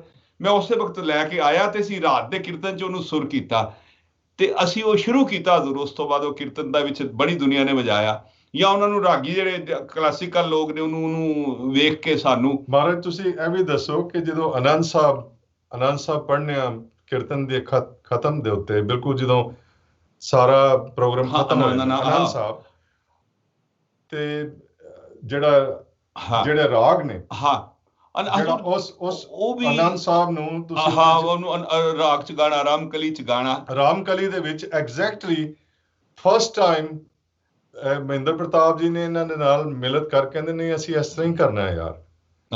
ਇਹ ਮੇਰਾ ਖਿਆਲ ਸਮਾਂ ਹੈ ਦੁਬਈ ਦਾ ਸਮਾਂ ਸੀਗਾ। ਦੁਬਈ ਦੇ ਵਿੱਚ ਆਮ ਟਾਕਿੰਗ ਅਬਾਊਟ 84 85 ਪੁਰਾਣੀ, ਉਸ ਤੋਂ ਵੀ ਪੁਰਾਣੀ ਤੋਂ ਹਜ਼ੂਰ ਜਿਹੜੀ ਮੇਨ ਫਸਟ ਟਾਈਮ ਜੇ ਮੈਂ ਆਪਣੀ ਜ਼ਿੰਦਗੀ 'ਚ ਨਹੀਂ ਮੈਂ ਵੇਖਿਆ ਕਿਸੇ ਨੂੰ।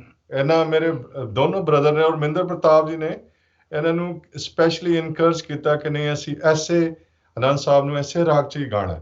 ਫਿਰ ਬਾਅਦ 'ਚ ਦੁਨੀਆ ਫਿਰ ਉਹਨਾਂ ਨੇ ਸਾਰਿਆਂ ਨੇ ਸ਼ਲਾਘਾ ਨਾਲ ਅੱਜ ਸਾਰੀ ਦੁਨੀਆ ਕਰ ਰਹੀ ਹੈ ਪਾਰਟ ਉਸ ਦੇ ਵਿੱਚ। ਹਜ਼ੂਰ ਜਿਹੜਾ ਦਰਬਾਰ ਸਾਹਿਬ ਦੇ ਵਿੱਚ ਤੁਸੀਂ ਦਿਲਰਬਾ ਵੇਖਦੇ ਹੋ ਜਿਹੜਾ ਨਾਲ ਬਾਇਆ ਹੁੰਦਾ, ਜਦੋਂ ਅਸੀਂ 2003 ਦੇ ਵਿੱਚ ਗਏ ਹਾਂ ਦਰਬਾਰ ਸਾਹਿਬ ਸ਼ਾਇਦ, ਤੇ ਜਦੋਂ ਅਸੀਂ ਕੀਰਤਨ ਕੀਤਾ ਤੇ ਹੈਡ ਗ੍ਰੰਥੀ ਸਾਹਿਬ ਸੀ ਉਹਦੇ ਪੁਰਾਣੇ, ਉਹਨਾਂ ਨੇ ਕਿਹਾ ਕਿ ਮੈਨੂੰ ਜਗ੍ਹਾ ਵਿੱਚ ਮੈਂ ਪਿੱਛੇ ਬਹਿਣਾ। ਜਦੋਂ ਵਾਇਲਨ ਵੂਲਨ ਵਜਾਈ ਤੇ ਮੇਰੇ ਕੋਲ ਸਾਰੇ ਆਇਆ ਜਿੰਨਾ ਸਟਾਫ ਆ ਕੇ ਕਹਿਣ ਲੱਗੇ, ਮੈਂ ਕਿਹਾ ਜੀ ਤੁਸੀਂ ਸਾਜ਼, ਕਹਿੰਦੇ ਨੇ ਤੁਸੀਂ ਬੜਾ ਜਿਹੜਾ ਸਾਜ਼ ਵਜਾਇਆ। ਮੈਂ ਕਿਹਾ ਜੀ ਤੁਸੀਂ, ਫਿਰ ਉਸ ਤੋਂ ਬਾਅਦ 3 ਤੋਂ ਬਾਅਦ ਉਹਨਾਂ ਨੇ ਨਾਲ ਬਿਠਾਉਣਾ ਸ਼ੁਰੂ ਕੀਤਾ ਦਿਲਰੂਬੇ ਵਾਲਾ, ਕਦੀ ਨੋਟ ਕੀਤਾ ਹੋਏਗਾ। ਤੋ ਜਿਹੜੀਆਂ ਇਹ ਗੱਲਾਂ ਨੇ ਹਜ਼ੂਰ, ਇਹ ਜਿਹੜੀਆਂ ਬਾਤਾਂ ਨੇ, ਇਹ ਜਿਹੜੀ ਸਾਜ਼ਾਂ ਦੀ ਔਰ ਕੀਰਤਨ ਦੀ, ਅਸੀਂ ਕੀਰਤਨ ਦੀ ਗੱਲ ਕਰ ਸਕਦੇ ਹਾਂ ਹਜ਼ੂਰ, ਸਾਡੇ ਕੋਲ ਤੇ ਉਹੀ ਹੈ।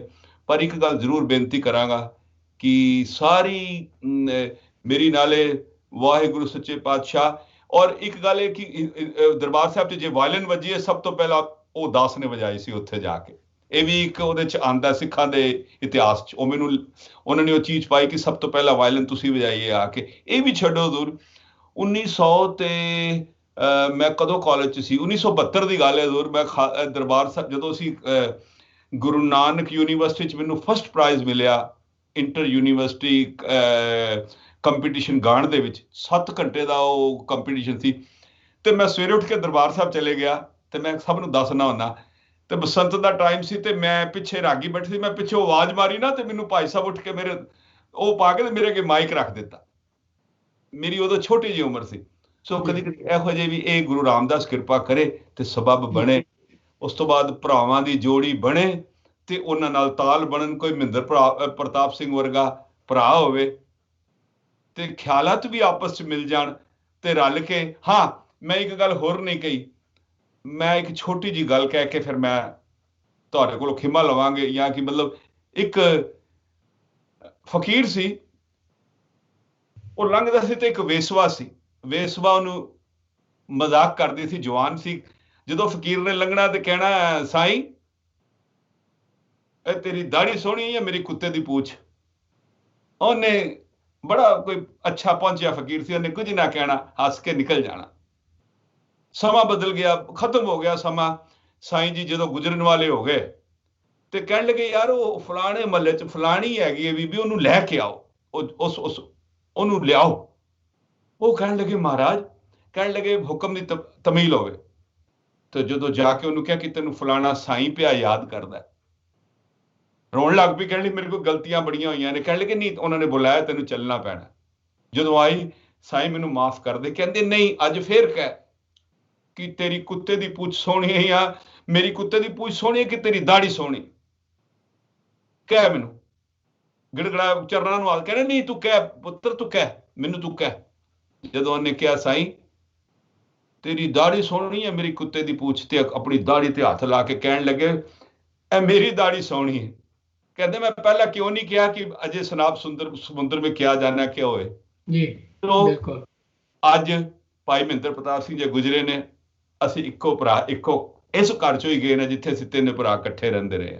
ਜੀ ਭਾਈ ਸਾਹਿਬ ਜੀ, ਅਖੀਰਲੇ ਵਿੱਚ ਮੈਨੂੰ ਦੱਸੋ ਵੀ ਤੁਸੀਂ ਲੈਗੇਸੀ ਕਿਸ ਤਰ੍ਹਾਂ ਸੈਲੀਬ੍ਰੇਟ ਕਰ ਰਹੇ ਆ ਭਾਈ ਸਾਹਿਬ ਦੀ? ਅਖੀਰਲਾ ਮੇਰਾ ਹੀ ਸਵਾਲ ਹੋਊਗਾ ਵੀ ਹੁਣ ਭਾਈ ਸਾਹਿਬ ਸਾਡੇ ਵਿੱਚ ਨਹੀਂ ਰਹੇ, ਬਹੁਤੇ ਗੁਣਾਂ ਦੀ ਇੱਕ ਗੁਥਲੀ ਸੀਗੇ ਜਿਹੜੇ ਆ ਸਾਡੇ ਵਿੱਚ ਨਹੀਂ, ਸਾਡੀ ਕੌਮ ਦੇ ਵਿੱਚ ਹੀ ਬਹੁਤ ਵੱਡਾ ਘਾਟਾ ਹੋਇਆ, ਪਰ ਉਹਦੀ ਲੈਗੇਸੀ ਜਿਹੜੀ ਭਾਈ ਸਾਹਿਬ ਦੀ ਸੀਗੀ, ਜਿਸ ਤਰ੍ਹਾਂ ਉਹਨਾਂ ਨੇ ਇਹ ਦੇਣ ਦਿੱਤੀ ਆ, ਉਹਨੂੰ ਅੱਗੇ ਪਰਿਵਾਰ ਕਿਸ ਤਰ੍ਹਾਂ ਜਾਰੀ ਰੱਖੇਗਾ ਜੀ? ਪਰਿਵਾਰ ਦੀ ਇਹ ਗੱਲ ਹੈ ਜੀ, ਮੈਂ ਸਿੰਪਲ ਗੱਲ ਹੈ ਕਿ ਅਸੀਂ ਪਹਿਲੀ ਗੱਲ ਤੇ ਬੜੇ ਮਹਾਨ ਰਾਗੀ ਸੀ ਜਿਹੜੇ ਜ਼ਿੰਦਗੀ ਵਿੱਚ, ਉਹਨਾਂ ਦਾ ਕੋਈ ਅੱਗੋਂ ਕੁਝ ਨਹੀਂ ਹੋਇਆ। ਮੈਂ ਤੁਹਾਨੂੰ ਵੀ ਕਹਿ ਰਿਹਾ, ਬੜੇ ਜਿਹੜੇ ਵੀ ਮਹਾਨ, ਤੁਸੀਂ ਕੋਈ ਵੀ ਰਾਗੀ ਗਿਣ ਲਓ, ਕਿਸੇ ਦਾ ਕੋਈ ਅੱਗੋਂ ਪੁੱਤਰ ਧੀ ਨਹੀਂ ਉਹਨੇ ਰਾਗੀ ਬਣਾਇਆ। ਕਿਉਂਕਿ ਤੁਸੀਂ ਪਹਿਲਾਂ ਇੱਕ ਸਵਾਲ ਕੀਤਾ ਸੀ ਤੇ ਅਖੀਰ 'ਚ ਵੀ ਅਸੀਂ ਤੁਹਾਡੇ ਨਾਲ ਕਹਿੰਦੇ ਵੀ ਜਾ ਰਹੇ ਹਾਂ ਕਿ ਪਲੀਜ਼ ਆਪਣਾ ਸਟੈਂਡਰਡ ਰੇਜ਼ ਕਰੋ, ਸਾਡੀ ਕੌਮ ਸਾਡੇ ਰਾਗੀਆਂ ਦਾ ਅੱਛਾ ਖਿਆਲ ਕਰੇ, ਅੱਛੇ ਤੋਂ ਅੱਛੇ ਬੱਚੇ ਆਣ, ਉਹਨਾਂ ਨੂੰ ਜਦ ਤੱਕ ਇਨਕਰੇਜ ਨਹੀਂ ਕਰੋਗੇ ਕੋਈ ਇਹ ਉੱਥੇ ਨਹੀਂ ਜਾਏਗਾ। ਇਹ ਮੇਰੀ ਤੇ ਅਰਦਾਸ ਹੀ ਕਰ ਸਕਦੇ ਹਾਂ। ਸੋ ਗੱਲ ਇਹ ਜ਼ਰੂਰ ਹੈ ਕਿ ਅਸੀਂ ਕੋਸ਼ਿਸ਼ ਕਰਨੇ ਆ, ਜਿਵੇਂ ਤੁਹਾਨੂੰ ਪਤਾ ਕਿ ਜਿੱਥੇ ਵੀ ਜਾਂਦੇ ਆ ਹਰ ਬੋਲ ਕਹਿਣਾ, ਭਾਈ ਸਾਹਿਬ ਨੇ ਬੋਲ ਵੀ ਕਹਿਣਾ ਸ਼ੁਰੂ ਕਰ ਦਿੱਤਾ ਹੈ ਨਾ ਜੀ।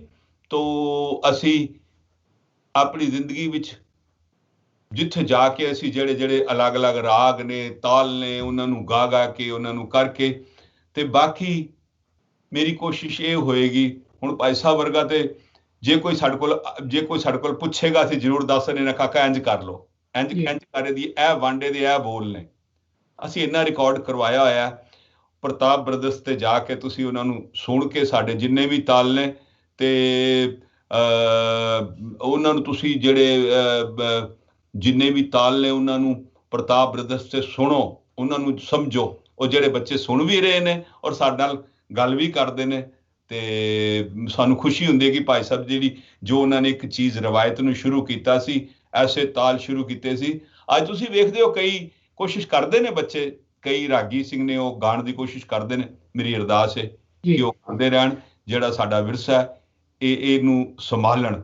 ਔਰ ਜੀ ਤੇ ਭਾਈ ਰਵਿੰਦਰ ਪ੍ਰਤਾਪ ਸਿੰਘ ਜੀ, ਆਪ ਜੀ ਕਿਸ ਤਰ੍ਹਾਂ ਆਪਣੇ, ਇਹ ਤਾਂ ਭਾਈ ਸਾਹਿਬ ਨੇ ਦੱਸਿਆ ਵੀ ਉਹਨਾਂ ਦੀ ਜਿਹੜੀ ਸੰਗਤ ਦੇ ਵਿੱਚ ਜਿਹੜੀ ਸਾਂਝ ਇਸ ਤਰ੍ਹਾਂ ਦੀ ਹੈ, ਪਰਿਵਾਰ ਵੱਲੋਂ ਕਿਸ ਤਰ੍ਹਾਂ ਆਪ ਜੀ ਉਹ ਲੈਗੇਸੀ ਨੂੰ ਅੱਗੇ ਯਾਦ ਰੱਖ ਰਹੇ ਆ ਜੀ ਆਪਣੇ ਪਰਿਵਾਰ ਦੇ ਵਿੱਚ, ਜਾਂ ਹੋਰ ਕਿਹੜੀਆਂ ਮਿੱਠੀਆਂ ਕੌੜੀਆਂ ਯਾਦਾਂ ਜਿਹੜੀਆਂ ਤੁਸੀਂ ਹਾਲੇ ਵੀ ਬਰਕਰਾਰ ਰੱਖੀਆਂ ਹੋਈਆਂ ਜੀ?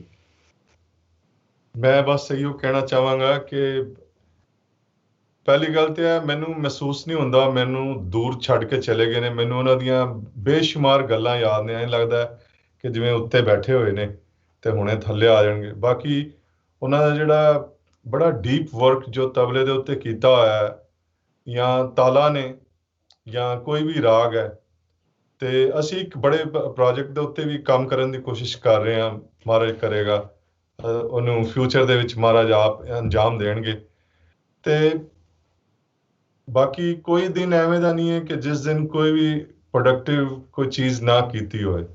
ਉਹ ਸਾਰਾ ਸਰੋਤ ਉਹੀ ਹੀ ਸੀਗੇ, ਔਰ very simple and same time very humble individual ਹੀ ਵਾਜ਼। ਆਈ ਵਿਸ਼ ਕਿ ਸਾਰਿਆਂ ਨੂੰ ਐਵੇਂ ਦੇ ਭੈਣ ਭਰਾ ਮਿਲਣ। ਆਈ ਵਿਸ਼ ਕਿ ਸਾਰਿਆਂ ਦੇ ਭਰਾ ਇੱਕ ਦੂਜੇ ਨਾਲ, ਇੱਕ ਭਰਾ ਇੱਕ ਦੂਜੇ ਨਾਲ ਬੈਠ ਕੇ ਗੱਲ ਕਰਨ, ਪੁੱਛਣ ਕੀ ਹਾਲ ਹੈ ਤੇਰਾ। ਬਸ ਇਹੋ ਹੀ ਕਹਾਂਗਾ। ਔਰ ਐਵਰੀ ਡੇ ਮੈਂ ਉਹਨਾਂ ਦੀ ਲੈਗੇਸੀ ਨੂੰ ਸੈਲੀਬ੍ਰੇਸ਼ਨ ਕਰਨਾ। ਮੈਂ ਦੁੱਖ 'ਚ ਨਹੀਂ, ਮੈਂ ਪਰਮ ਸੁਖ 'ਚ ਕਰਨਾ ਵਾ। ਮੈਂ ਕਹਿੰਦਾ ਕਿ ਮਹਾਰਾਜ ਤੇਰਾ ਬੜਾ ਸ਼ੁਕਰੀਆ ਕਿ ਤੂੰ ਇੰਨਾ ਸਮਾਂ ਵੀ ਦਿੱਤਾ ਬਤਾਉਣ ਨੂੰ। ਜੀ ਬਹੁਤ ਹੀ ਖੂਬਸੂਰਤ ਬੜੇ ਸ਼ਬਦ ਹੈ। ਹਾਂਜੀ, ਥੋੜੀ ਜਿਹੀ ਬੇਨਤੀ ਆਵੇ ਕਿ ਮੈਂ ਜਦੋਂ ਛੋਟਾ ਹੁੰਦਾ ਸੀ ਨਾ, ਤੇ ਮੇਰੀ ਮਨ ਦੀ ਖੁਆਇਸ਼ ਸੀ ਕਿ ਮੈਂ ਜੋ ਇਹ ਕੀਰਤਨ ਨੇ, ਸਿੱਖਾਂ ਨੇ ਤੇ ਬਹੁਤ ਸੁਣ ਲਿਆ, ਇਹਨਾਂ ਨੂੰ ਜਿੰਨਾ ਕੁ ਇਹਨਾਂ ਨੇ ਕਰਨਾ ਸੀ ਜਾਂ ਨਾ ਕਰਨਾ, ਆਈ ਡੋਂਟ ਨੋ, ਪਰ ਯਾਰ ਇਹ ਜਿਹੜੀ ਗੁਰੂ ਨਾਨਕ ਦਾ ਖਜ਼ਾਨਾ ਮੈਂ ਦੁਨੀਆ ਤੱਕ ਜ਼ਰੂਰ ਪਹੁੰਚਾਵਾਂ। ਔਰ ਮੈਂ ਡੈਫੀਨੇਟਲੀ ਕਹਿਣਾ, ਅਸੀਂ ਇਸ ਪ੍ਰੋਜੈਕਟ ਤੇ ਕੰਮ ਕਰ ਰਹੇ ਹਾਂ ਕਿ ਕੀਰਤਨ ਨਾ ਕਿ ਮੈਂ ਸਿੱਖਾਂ ਨੂੰ ਸੁਣਾਉਣਾ, ਮੇਰੀ ਕੋਸ਼ਿਸ਼ ਹੋਏਗੀ ਮੈਂ ਹਰ ਕੌਮ ਨੂੰ ਸੁਣਾਉਣਾ, ਸਾਰੀ ਕੌਮ ਨੂੰ ਸੁਣਾਵਾਂ। ਜਾ ਕੇ ਸੁਣਾਉਣ ਦਾ ਥੋੜਾ ਢੰਗ ਹੁੰਦਾ ਹੈ, ਤਰੀਕਾ ਹੋਣਾ ਚਾਹੀਦਾ। ਬਿਲਕੁਲ ਸਹੀ ਗੱਲ ਹੈ ਜੀ। ਕਹਿੰਦਾ ਸੀ ਕਿ ਮੇਰੀ ਇਹ ਇੱਕ ਕੋਸ਼ਿਸ਼ ਹੋਏਗੀ ਭਾਈ ਸਾਹਿਬ ਨੂੰ, ਉਹਨਾਂ ਦੀ ਲੈਗੇਸੀ ਇਹੀ ਹੈ ਕਿ ਉਹਨਾਂ ਨੂੰ ਯਾਦ ਕਰਦੇ ਆ। ਮੈਂ ਕਦੀ ਸਟੇਜ ਤੇ ਕਹਿ ਦਿਆ ਕਰਾਂਗਾ ਨਾ ਕਿ ਮੈਂ ਜੋ ਕਰ ਰਿਹਾ ਵਾਂ, ਮਹਾਰਾਜ ਦੂਜੀਆਂ ਕੌਮਾਂ ਵੀ ਜਦੋਂ ਸੁਣਦੀਆਂ ਨੇ, ਮਹਾਰਾਸ਼ਟਰੀਅਨ, ਬੰਗਾਲੀ, ਦੂਜੇ ਤੀਜੇ, ਗੋਰੇ, ਕੋਈ ਵੀ, ਸਭ ਨੂੰ ਗੁਰੂ ਨਾਨਕ ਸਾਹਿਬ ਨੇ ਜੋ ਸਾਨੂੰ ਦਾਤ ਦਿੱਤੀ ਹੈ ਤੇ ਜੋ ਅਸੀਂ ਉਹਨੂੰ ਅੱਗੋਂ ਬਣਾਇਆ, ਤੇ ਉਹ ਮਹਾਰਾਜ ਆਪ ਪ੍ਰਫੁੱਲਤ ਕਰਨਗੇ। ਮੈਂ ਸਾਰੀ ਕੌਮ ਅੱਗੇ ਵੀ ਅਰਦਾਸ, ਮੈਂ ਜਿਵੇਂ ਬੇਨਤੀ ਕਰਾਂਗਾ, ਗੁਰੂ ਸਾਹਿਬ ਅੱਗੇ ਵੀ ਬੇਨਤੀ ਹੈ ਕਿ ਇਹ ਜੋ ਅਸੀਂ ਇਹ ਦਿਮਾਗ 'ਚ ਸਾਡੇ ਪ੍ਰੋਜੈਕਟ ਹੈ ਉਹ ਅਸੀਂ ਕਰੀਏ ਤੇ ਤੁਸੀਂ ਸਾਡੇ ਲਈ ਅਰਦਾਸ ਕਰਨਾ। ਤੁਹਾਡੀ ਅਰਦਾਸ ਦੀ ਲੋੜ ਹੈ ਕਿ ਗੁਰੂ ਪਾਤਸ਼ਾਹ ਸਾਨੂੰ ਸੁਮਤ ਬਖਸ਼ੇ ਔਰ ਅਸੀਂ ਤੁਹਾਡੀ ਸੇਵਾ ਕਰਦੇ ਰਹੀਏ, ਤੁਹਾਡੇ ਚਰਨਾਂ ਦੀ ਧੂੜ ਲੈਂਦੇ ਰਹੀਏ। ਕਹਿੰਦੇ ਸੁਣੇ ਵਿਚਾਰ ਕਰਦੇ ਕੋਈ ਭੁੱਲ ਗਲਤੀ ਹੋਈ ਹੈ ਤੇ ਹੱਥ ਜੋੜ ਕੇ ਖਿਮਾ ਦੇ ਯਾਰ। ਵਾਹਿਗੁਰੂ। ਬਹੁਤ ਬਹੁਤ ਧੰਨਵਾਦ। ਸੋ ਇਹ ਸੀਗੇ ਜੀ ਪ੍ਰਤਾਪ ਬ੍ਰਦਰਸ, ਤੇ ਜਿਹਦੇ ਵਿੱਚ ਭਾਈ ਦਵਿੰਦਰ ਪ੍ਰਤਾਪ ਸਿੰਘ ਜੀ ਤੇ ਰਵਿੰਦਰ ਪ੍ਰਤਾਪ ਜੀ ਹੁਣ ਵੀ ਸਾਡੇ ਨਾਲ ਜੁੜੇ ਸੀਗੇ। ਤੁਸੀਂ ਇਹਨਾਂ ਦੇ ਬਹੁਤ ਖੂਬਸੂਰਤ ਵਿਚਾਰ ਸੁਣੇ। ਤੇ ਭਾਈ ਮਹਿੰਦਰ ਪ੍ਰਤਾਪ ਸਿੰਘ ਜੀ ਜਿਹੜੇ ਸਾਨੂੰ ਕਾਲ ਚਲਾਣਾ ਕਰ ਗਏ ਅਤੇ ਸਾਨੂੰ ਸਦੀਵੀ ਵਿਛੋੜਾ ਦੇ ਗਏ ਆ, ਉਹਨਾਂ ਦੀ ਇੱਕ ਪਵਿੱਤਰ ਯਾਦ ਨੂੰ ਸਾਂਝਿਆ ਕਰਦਾ ਹੋਇਆ, ਉਹਨੂੰ ਸੈਲੀਬ੍ਰੇਟ ਕਰਦਿਆਂ ਹੋਇਆ ਇਹ ਜਿਹੜਾ ਸਾਡਾ ਪ੍ਰੋਗਰਾਮ ਸੀਗਾ। ਸਾਨੂੰ ਉਮੀਦ ਆ ਤੁਹਾਨੂੰ ਅੱਜ ਦਾ ਪ੍ਰੋਗਰਾਮ ਵਧੀਆ ਲੱਗਿਆ ਹੋਵੇਗਾ। ਜੇ ਤੁਹਾਡੇ ਕੋਈ ਸਵਾਲ ਹਨ ਜਾਂ ਸੁਝਾਅ ਹਨ ਸਾਡੇ ਤੱਕ ਜ਼ਰੂਰ ਤੁਸੀਂ ਪਹੁੰਚਣਾ ਕਰੋ। ਅਗਲੇ ਹਫਤੇ ਇੱਕ ਨਵਾਂ ਸ਼ੋਅ ਲੈ ਕੇ ਫਿਰ ਤੁਹਾਡੇ ਤੱਕ ਹਾਜ਼ਰ ਹੋਵਾਂਗੇ। ਜਦ ਤੱਕ ਅਮਰ ਸਿੰਘ ਨੂੰ ਦਿਓ ਇਜਾਜ਼ਤ। ਵਾਹਿਗੁਰੂ ਜੀ ਕਾ ਖਾਲਸਾ, ਵਾਹਿਗੁਰੂ ਜੀ ਕੀ ਫਤਿਹ। ਸੁਣ ਦੇ ਮੇਰੀ ਸੁਣ ਦੇ ਮੇਰੀ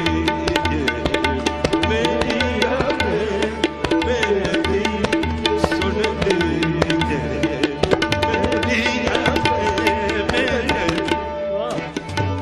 ਮਾਤਾ ਸਾ ਜਾ ਬਗਾਈ ਜਾ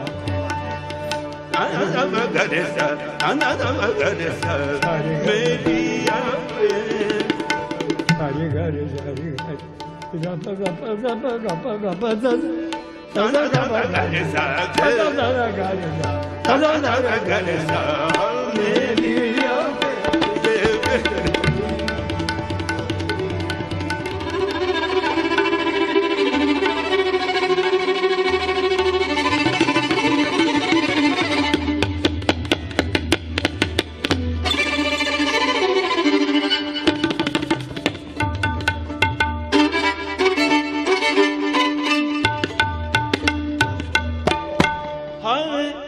सहाय संत सहाय